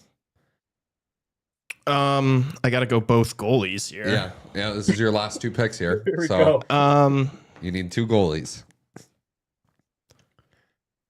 Oh shit, man! There's like 4 guys that I could like take here. There's 2 right answers in my mind. Well, I want to see save percentages of these guys. Yeah, like does he go with like legendary backups or like a couple of those like lousy starters on lousy Hawks teams here? Okay, I'm not taking Bannerman. His save percentage was kind of Bannerman, ass. big save. There's other guys to take, dude. I'm gonna take Jocelyn Tebow and Antti Niemi. Dude, you missed out a Hall of Famer right here. Chuck Gardner is right there. Chuck Gardner. Okay. Yeah, like 34, 38. No, you already said it. You can't go back. No. he's not. I'm not saying. I'm just like, okay, dude. Like, how many games did he have for the won Blackhawks? the Tebow and 1930s Antti Cups. Niemi? Yeah, Antti Niemi's Niemi a- won a yeah. Stanley Cup. Well, Antti that Niemi Hawks won a team- Stanley Cup. I mean, Peter Mrazek could have won a cup with that team. Also, No Nikolai Habibulin, no Scott Darling, dude, no Ray Emery. I mean, you're criticizing me. All these guys are right there. All those guys are like No just as Spencer Knight. unconsequential. Like, I'm gonna win this. I'm gonna win this. I have a better roster than both of you. You guys are smack talking Antti me. Niemi in that. Who's your other guy? Jocelyn Tebow? Yeah, dude, you Good used luck. 2 picks on goalies in the first like 7 rounds. I have Phil Esposito and Stan Mikita down the middle. Yeah, Blackhawks legend, Phil Esposito. Yeah. What? He's probably the best player on this list. Just because you Patrick didn't. Kane? Phil Esposito has like 400 more points than Oh, Patrick Kane. this is different eras, man. Like that's what I'm saying. Like you pick all these legends. Brian Bickle is Wayne Gretzky in the 1960s. Like modern players, But nobody's these but, guys. I mean, we'll see what people think. I mean, if you I think they're people, gonna go for recency all day. yeah, you think people are gonna value fucking The cup are guys. gonna I'm telling you. value Marcus Kruger over Phil Esposito? Okay. It sounds stupid, Phil but Esposito- believe Phil me, Esposito like has 2 recency bias with these, like I guarantee you, that's what people are gonna look at. They're just gonna look at names that they watch. I guarantee it. Watch it happen. All right, defense. I think I have my last defenseman here. Give me 1980 Miracle on Ice legend Jack O'Callahan as my 60. Jack O'Callahan. Yeah, and then he does that. Jack O'Callahan, baby, Miracle on Ice. Yeah, People what know was he? Jack O'Callahan. Yeah, Blackhawk legend Jack O'Callahan. Yeah, I played like 300 games or something. Yeah. He's a American legend, man. Jack O'Callahan. There are crazier picks if you're 60. He's a good defenseman. Okay. Well, I'm on the last pick, right? I just have 1 pick left. Yep.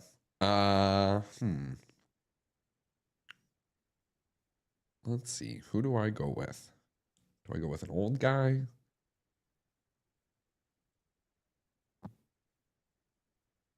Yeah, I might have to. Oh, Stanley Cup champion. I'm going to go with Kenny Warham Ooh, interesting one. to round That's out the it? draft. Antti Wow. Niemi had a 912 save percentage. Okay. Well, that was also the era where goaltenders, like there was like no goals and shit, and like that Hawks team was dominant. Kenny Warham. He was hardly even a start. He and UA split starts that year. It was a tandem. Yeah. He's had an insane numbers his entire career. You guys picked the 4 best goalies. Well, yeah. You're saying you guys are making arguments wait. like, oh, you should have taken Scott Darling over Antti Niemi. It's like, what are we talking about? Okay. Some players that did not make the cut that I had on my big board, at least. Alexei Zhamnov up front. Oh, yeah. Andrew Ladd, Artem Anisimov. Those could have been all guys picked here. On defense, some surprising ones. Doug Jarrett, Keith Brown. I took Keith Brown. Oh, you did? Yeah, he was my last defenseman. Oh, yes, you did. Yes, you did. I thought about Seth Jones just for giggles. I'm like, no, I can't do that. I had Dale Talon on here and Seth Jones on here. Yeah, like I can't put Seth Jones on my team. It'd be funny, but I can't do it. And then goalies, obviously, Darling, Habibulin, Emery, Jennings Trophy winner, Ray Emery. I'd say the Hawks did have 4 really good goalies in their history, but like that's about it though. Like after that, there's quite a drop off. They'll have like legendary backups or like okay fringe starters. But like after Esposito, Hall, Crawford, and Belfour, like it's a massive drop off. It's obviously my weakest part of my team, but as Canada just showed us in the 4 Nations face-off, that you can have worse goalies than the other team and still win. Okay, you keep telling yourself that. Okay. So you want to go through all the teams really quickly? I know there'll be a post. But Yeah. We can go through all the teams really quickly. All right. Okay. How about we do it in order? I'll read it. So we can start. Yeah. We'll do it in order of who picked. Okay. So my team up front: Patrick Kane, Denny Savard, Jeremy Roenick, Dennis Hall, Christopher Stieg, Dave Bolin, Bill Mosienko, Dirk Graham, Marty Havlat, Bernie Nichols, Michael Nylander, Kenny Warham. On defense, Doug Wilson, Nick Jalmerson, Pat Stapleton, Brian Campbell, Gary Suter, Michael Roosevelt, and in net, Ed Balfour and Corey Crawford. Jesus. That defensive group is shambolic. What are you talking about, dude? You got Michael Roosevelt in here. This is Stanley a team Cup that's champion, Michael Roosevelt. Yeah, dude. I'll take Jack O'Callahan over him.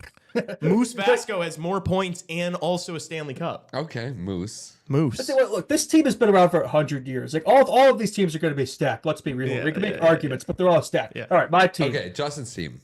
Jonathan Tays. Oh, I him or you did. Oh, yeah. you have it? This is my team, buddy. All right, I wrote it down. I wrote it down here. I kind of paper here. Old school. I got Jonathan Tays, Bobby Hall, Marion Hossa, Patrick Sharp, Connor Bedard, Alex DeBrickett, Andrew Shaw, Ryan Bickle, Troy Murray, Eric Daze, Marcus Kruger, Pitt Martin. I'm defining my top 6 and bottom 6 roles here. Excellence. D-Man. What's where it gets rough? Chris Chelios, and then we have Dustin Bufflin, Johnny Oduya, Alex Vlasic, Keith Magnuson, and Jack O'Callahan. So Chris Chelios will be picking up the slacks there. But in net, the 2 best goaltenders of Blackhawks history, sorry, Crow, Tony Esposito and Glenn Hall. Good luck. Good luck, baby.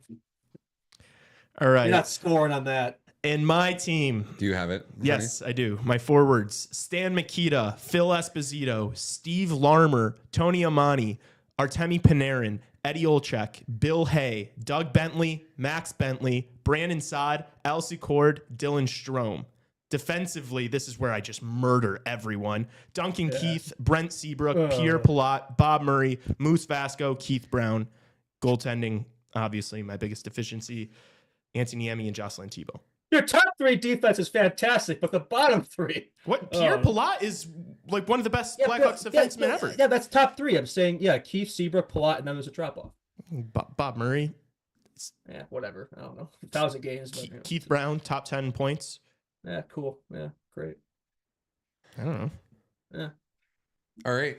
And that was the CHR all-time Blackhawks fantasy draft. Thank you I to can't wait to everybody hear for- the comments of. I wasn't even looking at the chat. Like, I don't think any of us were. No cheating. No tips or anything. But I can't wait to see who thinks we won with the post later. Yeah, well, how are we gonna do that? Because like the polls, Just that you comment put who on- won. Yeah, you could comment who won. There's you a know. poll too. Yeah. Yeah, but you can only do 2 in the comment poll on Instagram. So like we could Oh. do a poll on the story too to Okay. really determine. Yeah. But also So Bjork memes bias in comment. there. All right, let's hit a break, and then we'll come back with the National Hockey League hour of Chicago Hockey Radio. Thank you for sticking with us through an extra long one. That was a lot of fun. And Instagram post coming shortly. We'll see everybody soon. Stick around.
Time for the NHL Hour. CHR edition. Justin Lynch, Lee Grossman, Tassos Kirkos, Raven Gasser producing today and every day. Yes, man. Lee and Justin were just arguing lineups over a phone call while we were on break. If you were wondering what we all do during the break, that's what we do. We just argue with each other like about everything we did before the Hawks Hour. Yeah.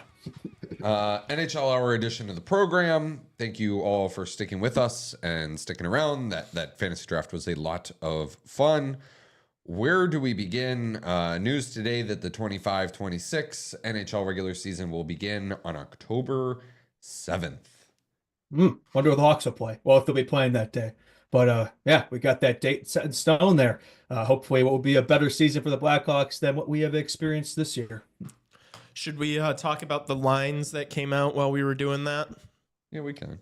Yeah, the guy that we were kind of slandering, who's been playing like ass lately, Jason Dickinson. Guess what? You've been promoted. Top line of Connor Bedard. What are we doing here, man? What is this? Line combination number 69 for Connor Bedard this season? Dickinson, Bedard, Nazar. At least they kept Nazar with them. That's good. I like that. I don't know, man. Yeah, and then Levshinov gets moved to that bottom pair with Martinez. Kaiser's oh my god, up. I didn't even see that. Kaiser's up with Vlasic. I understand that a little bit. I think Kaiser's been playing well. Obviously, you want to see Levshinov playing as much as possible, but Levshinov on the third pair. I think he's been better than Vlasic since he's been up here. Am I crazy for saying that? And you move him to the bottom pair? I know Kaiser's been playing well, but I don't know. I don't like that either. But what are you going to do? Yeah, the Dickinson thing is the head scratcher, though. I guess the silver lining there, though, is that you got Donato back with Teravainen and Mikheyev, which probably shouldn't have ever been moved, to be honest with you. Yeah, Dickinson was probably holding that line back, but it's like then move him down. Don't move him up. Yeah. Like common sense here. Yeah. I agree. I guess maybe hopefully he can be an anchor on that line. Just let Nazar and Bedard kind of roam free. He'll stay back. Tight beat. Yeah, that's the thought, but it's like we've been trying. This isn't the first time we've seen Dickinson up there, Bedard lately, and nothing hasn't gone well. So we tend to not produce. So we'll see. Kings team that's really strong defensively. Maybe that's a thought. I don't know, but the Levshinov thing too. It's I don't really get that, but whatever. It's why are we even questioning Sorensen line combos at this point? Like we're used to this. Scratch our heads. So hopefully the coach next year. We're not talking every show about what different line combinations are making us puzzling today, right? Absolutely. Okay. Where do we want to start here? Get back to the NHL here. Yeah. NHL spicing up next year's All-Star weekend. What's that? So there was a tweet from a couple of people, Chris Johnston being one of them. I'll pull up the tweet here. Chris Johnston, Gary Bettman confirms the NHL isn't committed to holding the 2026 All-Star Game. Ongoing discussions about where things go. He says the Four Nations face-off, quote, raised the bar. Yeah, I think that's fair to say. Like we've been discussing on the show too. It's like that tournament went so well. It's like, why even go back? It seems like it's on the table that I know they announced it and all, but it's like they might not be having the All-Star weekend next year, at least the way that they've traditionally done it. So anything to spice it up. I mean, it's gonna be hard to live up to that Four Nations tournament, but anything that could be more exciting than what we've seen the last few years with the skills competition, the game, and all that nobody cares. It's kind of a waste of time. It's like I think that'd be a win. NHL needs to capitalize this momentum here, and that's a good weekend to do it. I also just think you have the Olympics. Like you don't even need an All-Star game next year. Like if you've got the Olympics, like I would say just save it. Is that crazy to say? Just scrap it? No, yeah. I mean, it's like if I'm a player too, it's like that probably takes place before the Olympics, right? So yeah, I think it's like why would you want to even? I know it's like nobody really gets hurt in these things, but it's like why would you want to be participating in something like that? Yeah, like, I'd be wanting to put all my prep towards the Olympics. It's like next year is not the time to spice up the All-Star game. Like next year is the year you do, make it the most Mickey Mouse All-Star game ever so that nobody gets hurt. Like, I don't want to see these guys really going for it in the All-Star game when you've got the Olympics like a week after. Yeah, that's a fair point. 2027 probably make more sense for that. That's like they're not just going to do nothing, right? So it's like they don't want to be, the usual boring snooze fest we've seen in the last few years. So especially after that Four Nations, but at the Olympics, it kind of makes it tricky. Yeah, I feel like I've said this before on the show. All-Star versus the world, maybe, or North America versus the world All-Star game. Yeah, that'd be cool. But again, I think that's something that you do like the following year. Like I don't really need to raise the level of the All-Star game this year because we have the Olympics right after. But I think going forward, doing something like that instead of just the regular All-Star game is a great idea. Like just do that every year. And then, at least these guys kind of care because then you're gauging where the rest of the world is at compared to North America. I think we've discussed this on the show before, and it's like apparently there are discussions about it between two powerful political people. But what about the possibility of NHL and KHL games in the future? Best NHLers versus the best Russians. Is that on the table potentially? No comment from the NHL on that front, but I mean, maybe that wasn't so delusional, those thoughts. Maybe that would be kind of fun. I don't know. I like that idea. I think like that kind of stuff is what would like grow the game abroad, is like you involve players from different countries and stuff, and the best competing against the best in the NHL. I think it's a good idea. He also shut down changing the playoff format, which is just so dumb. It frustrates me so much. Like I really do think like the 1 versus 8 was so much better than what you have right now with this divisional BS that it is right now. How do you feel about that, Justin? Yeah, no, I'm in the same like wavelengths as you. I think we've discussed this a lot in the show, like our preferences for the 1v8. It just feel like it provide a little something else when you have different teams, different matchups every year. You're not just playing the same guys in the division every time once you're a wild card team. Like I thought that was a better format. I thought that the playoffs had a little more oomph. Like don't be wrong, it's still great and all, but I just feel like it's missing a little something these days. And I don't know, maybe that's just because it's just it feels like a little bit of the same over again. Like who's looking forward to watching Kings Oilers for the fourth funeral? We just talked about that in the Hawks Hour. It's like how many, the same matchups that we've seen, the Leafs always playing the same teams every year, and it's yada yada. It's like, I don't know, like if it ain't broke, don't fix it. But it's like I think it is a little bit broken. I think it could be better. I thought the 1v8 format was better. I think it promoted more, these games meaning something more for in terms of the seeding and all that. So, I don't know. I'm not a fan of it, but I'm not really surprised. It feels like Batman and them have enjoyed this divisional format for whatever reason. So yeah.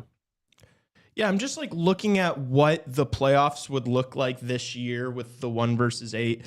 I just think that you avoid having two like really good teams play each other in the first round because it's like you don't want two contenders playing in the first round and then one of them losing, and it's like all right, like what happened there? It also just doesn't promote like. The regular season is so much less important with this current format because it almost doesn't favor you to get like a 2 or a 3 seed. And it's like the same matchups over and over again. I think the idea is that like, yeah, it's going to create rivalries and shit, but it's like you just have the same team beating the exact same team every year. It's not like exciting or building a rivalry really. In the West right now, if it was 1 versus 8, 4, 5, 6, 7, 8. It would be Winnipeg versus Vancouver, Dallas, Minnesota, Vegas, LA, Colorado, Edmonton. I just feel like that makes so much more sense. So The much fact better. that Dallas and Colorado, like one of those teams is going to be out in the first round, probably like it's criminal. It honestly is. It's like I think the playoffs should build on each other. Each round should build on the next, right? Like the team should get closer and closer in terms of skill, right? Like it feels like it's the opposite now, and I don't really get it. Yeah. Well, yeah, it just genuinely does not, unless you literally win the President's Trophy or like win the entire conference, there's no point because Dallas is second in the entire conference and they have to play Colorado, the 4th best team in the conference. Yeah, I don't, it truly baffles my mind. Yeah. And it also like what we just saw in with the trade deadline.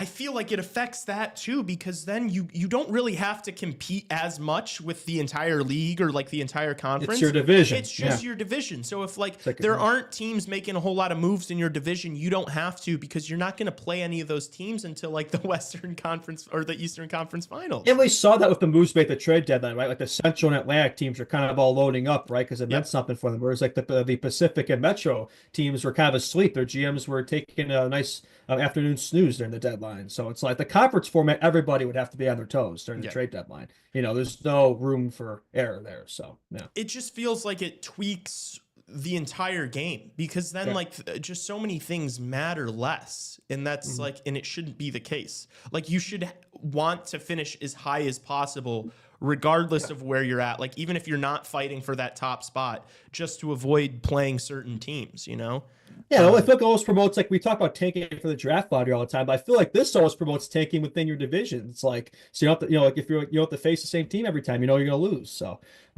yeah, and it's a kind of a wacky format, but it seems like they like it starting off kind of like bonkers at that first round. Like you have the most games going on at once, good for ratings right after the NHL season. So maybe that's kind of what they thought. Maybe it's a TV thing, who knows? Because it does start off like guns blazing right away that first round, but then I feel like the second round is always kind of a step back. Then it kind of picks up after that, but I feel like it should be just consistently building on each other. Yeah. I wanted to see, there's nothing in this article like his answer is. I would love to hear why he says no to that, like why he thinks that this current format that everybody disagrees with, like why Gary Bettman think that's the smart move. Yeah, probably I have to think. Probably viewership has something to do with that. If eyeballs are watching, the NHL is making money. Like, why would they change it? Yeah. Yeah, I don't know. How the teams feel about it. Like, are they happy with it? The owners, all that. Like, if they're content, then who really cares what the fans think, right? I mean, it probably shouldn't be that way, but let's be honest. Like, their opinions would be more than ours. Are the owners like happy with it? I don't know. I'm asking. Yeah, that's the question. Like, I guess it probably does. Who does it favor though? Like who is it good for? Like, especially if you just look at the current picture right now. Like, yeah, it works well for teams in the Metro, I guess. But then, like, I don't think it really goes very well for anybody in the Western Conference. Like, who's happy about it in the Western Conference?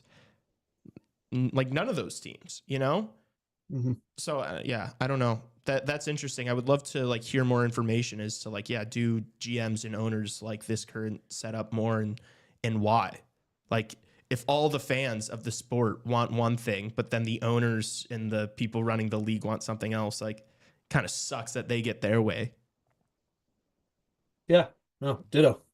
What else here? Sidney Crosby makes history, the player with the fourth most points on the same team.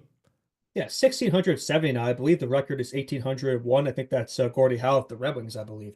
So seems very likely he's gonna break that record probably, and that's only gonna strengthen his case there for the all-time GOAT debate. I've seen Crosby's name, like he's always in the top 5 there, and some people even put him at 1, which I think he's great and all, but I wouldn't put him above Gretzky, and I think McDavid's gonna pass him too. But he's definitely in that conversation there and just keeps making history there, still chugging along, man. I feel bad for him with the way that Penn's team is right now, just kind of he's kind of an island there, but he's still producing. So there's something to be said about loyalty, though. It's nice to see him potentially play his whole career at the same team. You don't really see that very often in today's game.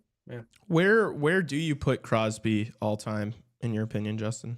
Oh, that's hard. He's in my top 5, but where in the top 5 is the question.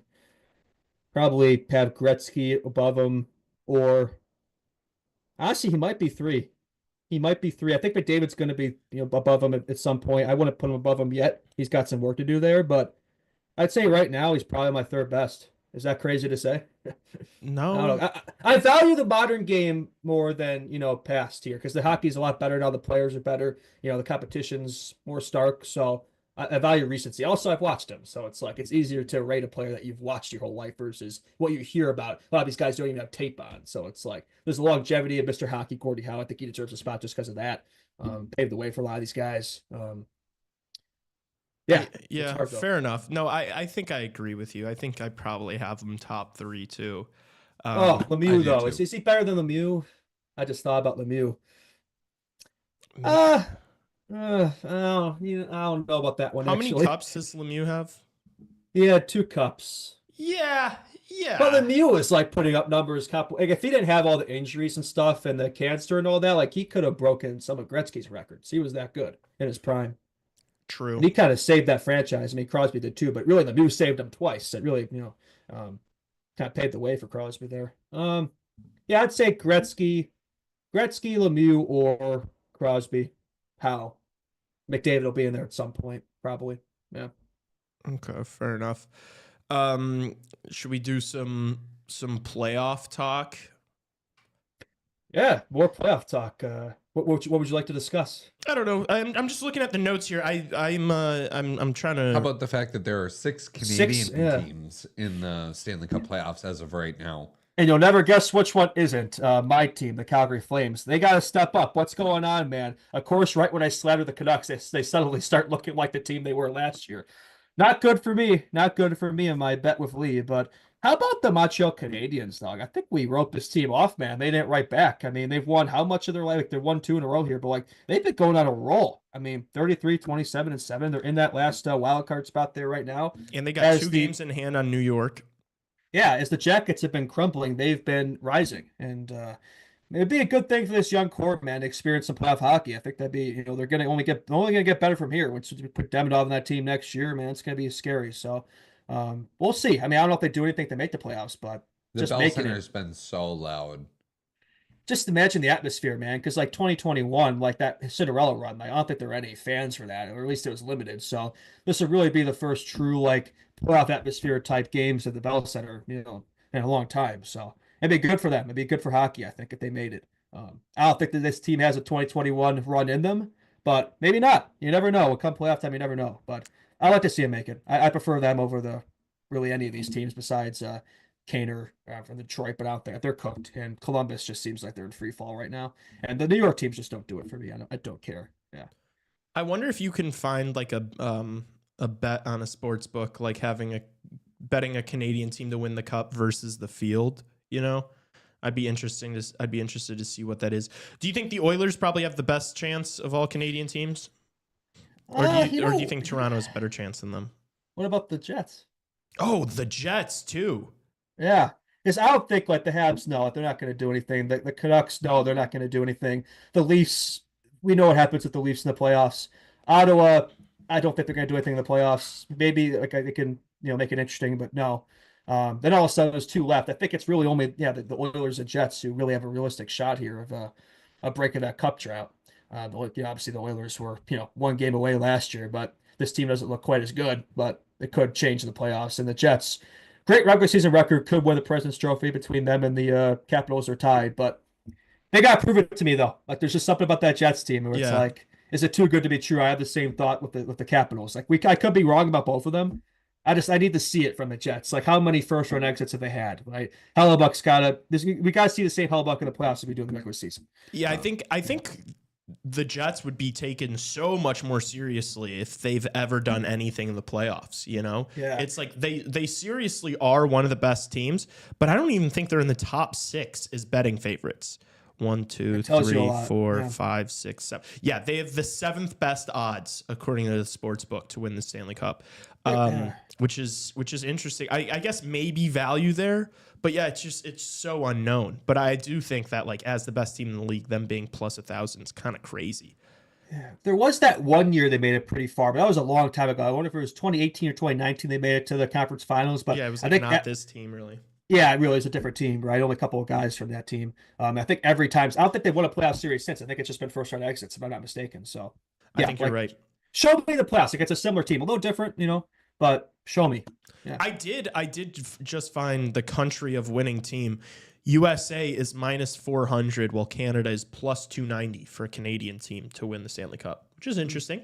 That could be maybe worth a stab because you're hoping Toronto can get kind of far in the East, and then if you can get either Winnipeg or Edmonton to the Western Conference Final, you're sitting pretty, Mm-hmm. Yeah, 6 is like the most it could be, right? Because there's no way it could be 7 because there's a gap after the Canucks there. So, and one of those 2 teams in the wild card spot could drop out too. It could be less than that, but it seems like it's going to be either 5 or 6 here. But But yeah, history doesn't bow in their favor. What is it, 30 years now since it's happened? The Canadians in 1993.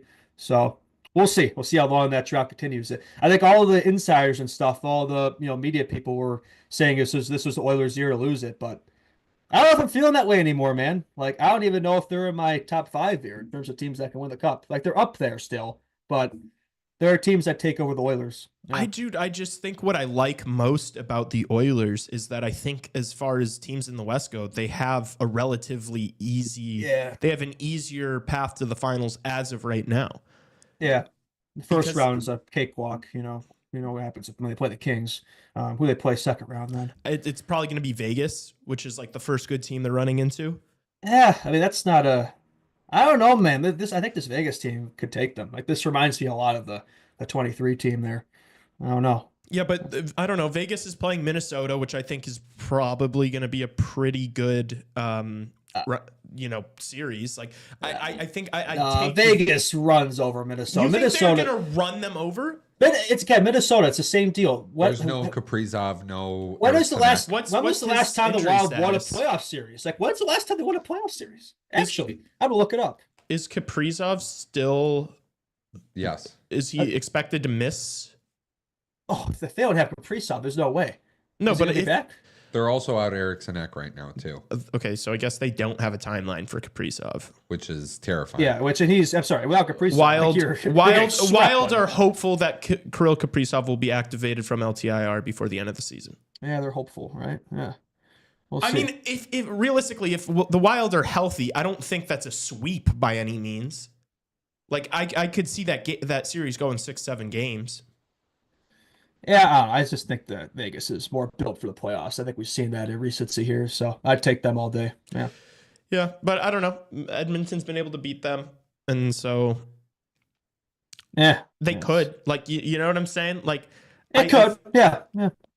I think that if Minnesota's healthy, I'd rather play LA in the first round than a healthy Minnesota Wild team. The 2015 is the last time. 10 years ago was the last time the Wild won a playoff series. Yeah, they're quietly been kind of the Leafs of the West, but nobody really talks about it or cares because they don't make the playoffs every year. Like yeah, there's been years where they miss. They've missed it twice in that time span. And what is that? A 10-year time span, something like that. That's actually pretty good. Yeah, that is. Yeah. Well, it's pretty bad, but yeah. They're a team. They're like the Kings. They're always good enough to be in the playoffs, but they never do anything when they make it. Yeah. Well, except for the Kings team. Who would you rather play in the first round, though, Minnesota or LA? Without Kaprizov and Minnesota. No. With Kaprizov. Let's say Minnesota's healthy. LA. Both teams are healthy. Who would you rather play?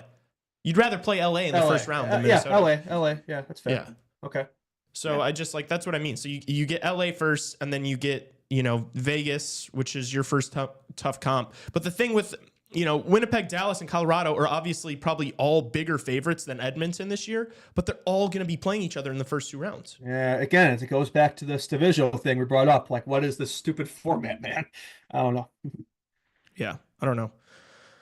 It's interesting. I think that's like low key the most important part about like picking a Stanley Cup champion for me, at least, is going to be seeing the route. The route. Seeding. Yeah, because it's yes, I think the Colorado Avalanche are an absolute wagon, but the fact that they're going to have to go Dallas, Winnipeg, then Vegas or Edmonton, and then whoever you meet in the finals, why would I pick them to win a Stanley Cup?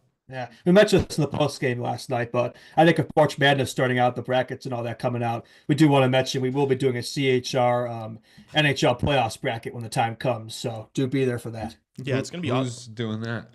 Are you I can doing set it that? up. I did it last year. Yeah, it's really easy to set up. I think what we should do is like come up with some sort of giveaway, maybe. Yeah, like a prize. Like there's got to be a prize, and then free entry. You just got to follow the channel. I think we could get like 40 to 50 people in that. We could get quite a bit in there. Plus, I'll repost it on my page too. Like, I think we get quite a bit of people in there. Yeah.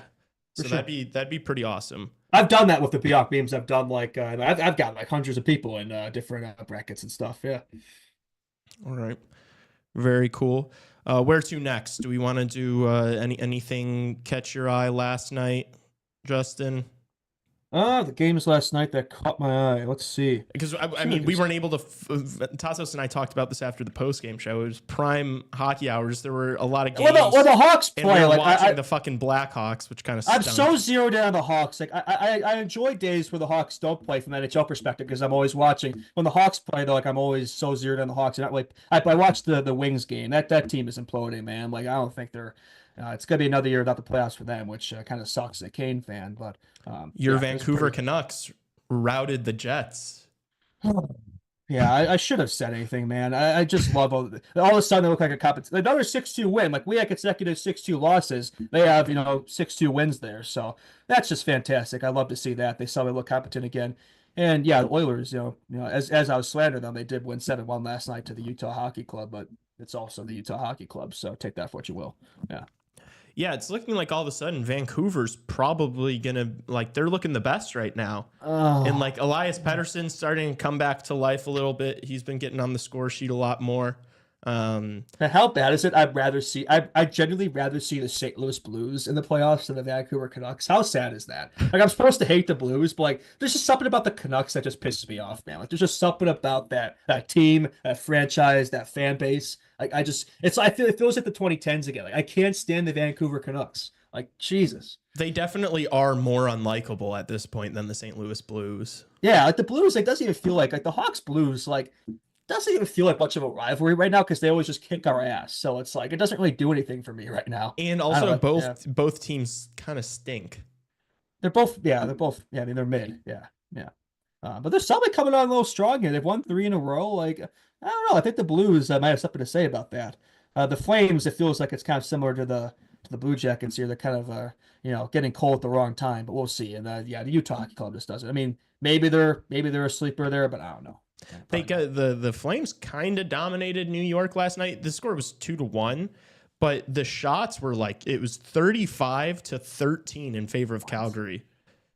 Wow. So, yeah, I mean that team, the Rangers, New York. The Rangers aren't good, man. Yeah, they're not. Getting kind of dominated like that at home and by both, Calgary. Yeah, on the second half of a back-to-back after they get pumped by the Maple Leafs. It's not good. It's not good. Yikes. Yeah. But I mean, what a response from Calgary, to get stomped on by Toronto and then go straight into the Garden and do that against the Rangers. Pretty impressive. Although, yeah, I mean, you see it they kind of dominate the game, but only score 2 goals. Like that's that team's problem is they can't score. Like they're not going to, even if they make the playoffs somehow, which I don't think they're going to.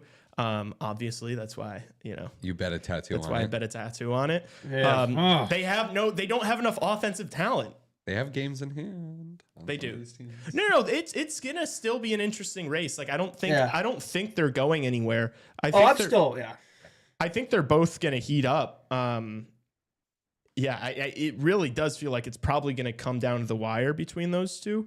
Well, we keep saying that. It'd be kind of funny because we keep saying it's going to be one of the Canucks or the Flames that takes that last spot. But what if it isn't? Like, what if it's the Blues or Utah? That'd be kind of funny after all this time, after all this talk, after the bets we made that nobody's going to have to get a tattoo, maybe. I don't know.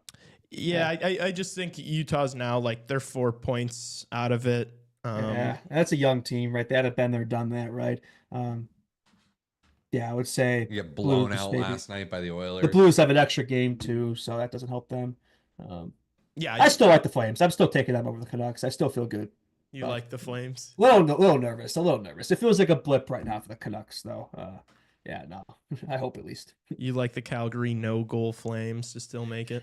Well, there must be something beside that, though. Like, the way they play, though, is kind of geared. They're that low-scoring, grinding, defensive, win through your goalie. Like, I don't know. I haven't looked at their advanced analytics, but I don't know if that's really how they play. I think they just have a phenomenal goalie that's playing out of his head. Dustin Wolf has been so good for them, man. Yeah. But that's the thing. Goalies can win you those big games. Yeah. Well, a hot goalie, yeah. I don't know. Pretty boring night tonight. Just 2 games. That's it. TNT yeah. doubleheader. I do like that Avalanche Leafs game. That should be a lot of fun. That's a firepower matchup right there. That's a good game. Yeah. Oh, I thought we got Kraken Wild after that. I thought you were gonna talk about how good that Kraken Wild game is. We will not be there for that one. How do you feel about the Leafs tonight? Is it in Toronto? It is. Look, they needed a win on Monday. Calgary was putrid on Monday. Like they were awful. And the Leafs kind of caved them in, especially in the second period. They, the Flames like tied it up at 2, and then they called the goal back because of offside, and that game could have gone very, very differently for Toronto, and then they ended up winning. But Calgary was so bad, like they were just terrible in that game. So tonight you're not playing a bad team; you're playing the Colorado Avalanche. So I don't know. Can you? They pushed the Leafs' teeth in, the other 2 weeks ago on Saturday. So. Do it against a good team. Do it against a good team, because then you play the Rangers they play the Rangers tomorrow, and then they play Nashville on Saturday. Like, do it against a really good team, and then maybe I'm back. Maybe. So you're still on that parade. sky is falling train for the Leafs there, but maybe I just don't think they're that good. Like, I just don't think they're as good. Like. And Matthews is like injured, right? Yeah, I mean Monday he looked excellent. Like Monday he dominated the game. Maybe just been saving it for the stretch run. Maybe he finally learned. Doesn't matter what goals you score the regular season if you don't show up in the playoffs. Maybe he finally learned his lesson there, and we'll see Prime Matthews back for the playoffs. Craig Berube said something like, Austin Matthews like spoke up in the room and then went out and did it on the ice. He said something along those lines, which like. It's really interesting, man. Like, this is his first year as like the captain of the team. They took the C away from John Tavares, which is like you can play it as like cool as you want, but like, man, every time the Sharks did that when, like the Sharks were the Sharks, like that was always awkward. You're like, it's so weird. Oh, we're going from Joe Thornton to Patrick Marleau back to, or, however it went, to Pavelski, to Couture, to, it's just, it was weird. It was weird because all those guys like played on the team still. And the Sharks, that's another team that kept losing in the playoffs. All that hype, all those great regular seasons, no cups to show for it. Yeah. So they've built a team around 4 guys. You know what I mean? And the core 4, right?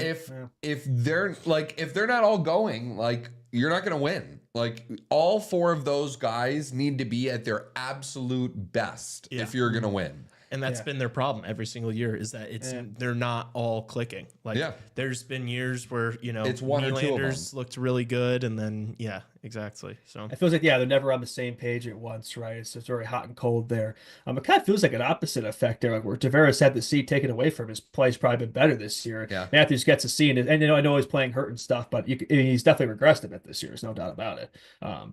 It feels like that's kind of a pattern of his too. Like, I think he won the Hart in 2022, had a bit of a rough season after that, still scored 40 goals. Obviously had the almost 70 goal season last year. Now he's kind of back to, just slightly above a point per game there. Yeah. The slate on Thursday is pretty awesome. Loaded. Yeah. We were talking Vancouver, St. Louis. They play each other tomorrow. That's a huge game. Yeah. Oh yeah. I hate to say it, but I will be cheering for the Blues in that one. Wow. Not a sentence I say very often. Yeah, did that feel wrong, or how yeah, wrong no, I don't like myself for saying that, but it's like I'll take them over the Canucks, man. Yeah, no, not a Vancouver guy. No, definitely not. No, Avalanche Ottawa tonight or tomorrow is going to be really good too. Yeah, no, definitely. I don't know. And then you got Winnipeg, Edmonton in Edmonton. That's a hockey game. That's a fucking barn burner written all over it. You just said it. Yeah. Lightning Stars too. That's another really good matchup. Team in the East, team in the West. Couple of favorites. Utah Hockey Club and Buffalo Sabres. No, I'm just kidding. It's a shame we're going to be watching the Chicago Blackhawks lose to the LA Kings during all of this. Yeah, that'll be the game of the night, right? And then the Leafs, Rangers, Ritual 6. That core 4 is due for a breakup there. Hopefully. Yeah. Dude, you better hope, man. You better hope. Yeah, I'll keep saying it. If you say it enough times, it'll happen. That or it won't, and it'll absolutely shatter you because you've built it up in your head to make it fact, and then he re-signs there. We can make a nice compilation video of all the moments in this show we've been glazing that saying, "Oh, he's gonna sign in Chicago," right? That'll go next to the Lee CHSN rant video. Yeah. Yeah, we need. Then we'll do a prospect talk compilation. Oh my gosh, shoot me! Realistically, putting videos like that together would be so difficult. It would take so long. Raven would be. You'd have to go in a cave and just for a week straight. No, realistically, if we did that, we would all have to take a day where we spend time combing through content and trying to find stuff. which is maybe something we should consider doing. Well, there are transcripts in like the Apple Podcast, Spotify thing, so you can kind of go through it. I don't know if there's a way you can like search it and words pop up, but there's probably a way to do it where you can kind of shortcut it a little bit, but it would still take a lot of time. Yeah. Maybe copy and paste into like Chat GPT and tell it to find these words or something. Yeah, because to find the exact like timestamps and stuff would be kind of a nightmare. Yeah. I wonder if you did that with AI and you were like, hey, go through all the discography of Chicago Hockey Radio and find me moments where they talk about Mitch Marner. You know? That's how we're gonna get canceled in the future, is because then they're gonna like go back to Justin saying sus things about Connor Bedard and make that in a video too. I don't think I've said anything today. I'll keep it that way. Yeah. Attaboy. Please. It's a new record. I did put on my team though, because I gotta have him there. Yeah. Trevor offering his services for monetary compensation. We will keep that in the back pocket, Trevor, because we maybe eventually we're gonna need to make some hires. Awesome. I don't know. Yeah, you guys got anything else regarding NHL hour? I think we're at the 1:30 mark. So no, not really, man. Capitals are a wagon, dude. Yeah, Caps are a wagon. Yeah, they are. Tom Wilson scored his 30th goal. Yeah, and Dylan Strome had a nice game last night as well. Blackhawks legend. And, on my roster. That's pathetic. That's dude. right. You know what? I could see the vision there, but it's kind of unrealized potential at the Hawks. So what could have been, right? Yeah. We're seeing that right now with the Capitals, right? So a very late career breakout there for Dylan Strome as a 1C of Alex Ovechkin. Yeah. Cool to see though, nonetheless. Josh Manson going to miss 3 to 4 weeks with an injury for the Colorado Avalanche. The son of Dave Manson. Dave Manson wasn't picked on any of our teams? I don't think so, no. Yeah, I thought about him. People were also saying Bob Probert not being picked. Oh, it's like a tough guy. I had a few grinders though on my team. I didn't really think about it. That's maybe a guy I should have. He's more of a Red Wings guy than a Hawks guy. Yeah. True. Yeah. That's something I thought about too. I asked my dad should have brought him up. I asked my dad like any guys that I need to, and so he's the one who kind of put Phil Esposito in my head. All right, is that it? Yeah, thanks for watching and listening. We're about to come out with the actual post of all of our teams, so be sure to stay on the lookout for that on Instagram. And we're also comment Justin Win. Yeah. No, what? No, comment Lee W. Tassos. I think you guys are forgetting how. Just you have Kate and Makita on your team, man. You probably have no. Lee has Makita. I have Savard. Oh, never mind. I have Savard, Roenick, Dennis Hall. Yeah, you got. We all got wagons. It'll be interesting to see. I got the Taze Bedard connection. Good luck with that. Absolutely. All right. Thanks for watching post game tomorrow against LA. Subscribe to this YouTube channel. Absolutely. Follow us on Instagram. Hit the thumbs up on this video if you are watching right now, and leave a 5-star rating and review on Spotify and Apple Podcasts. Absolutely. Anything else? Tell a friend. I think that's it. Thanks for watching. Peace out. See everybody tomorrow. Hasta la vista.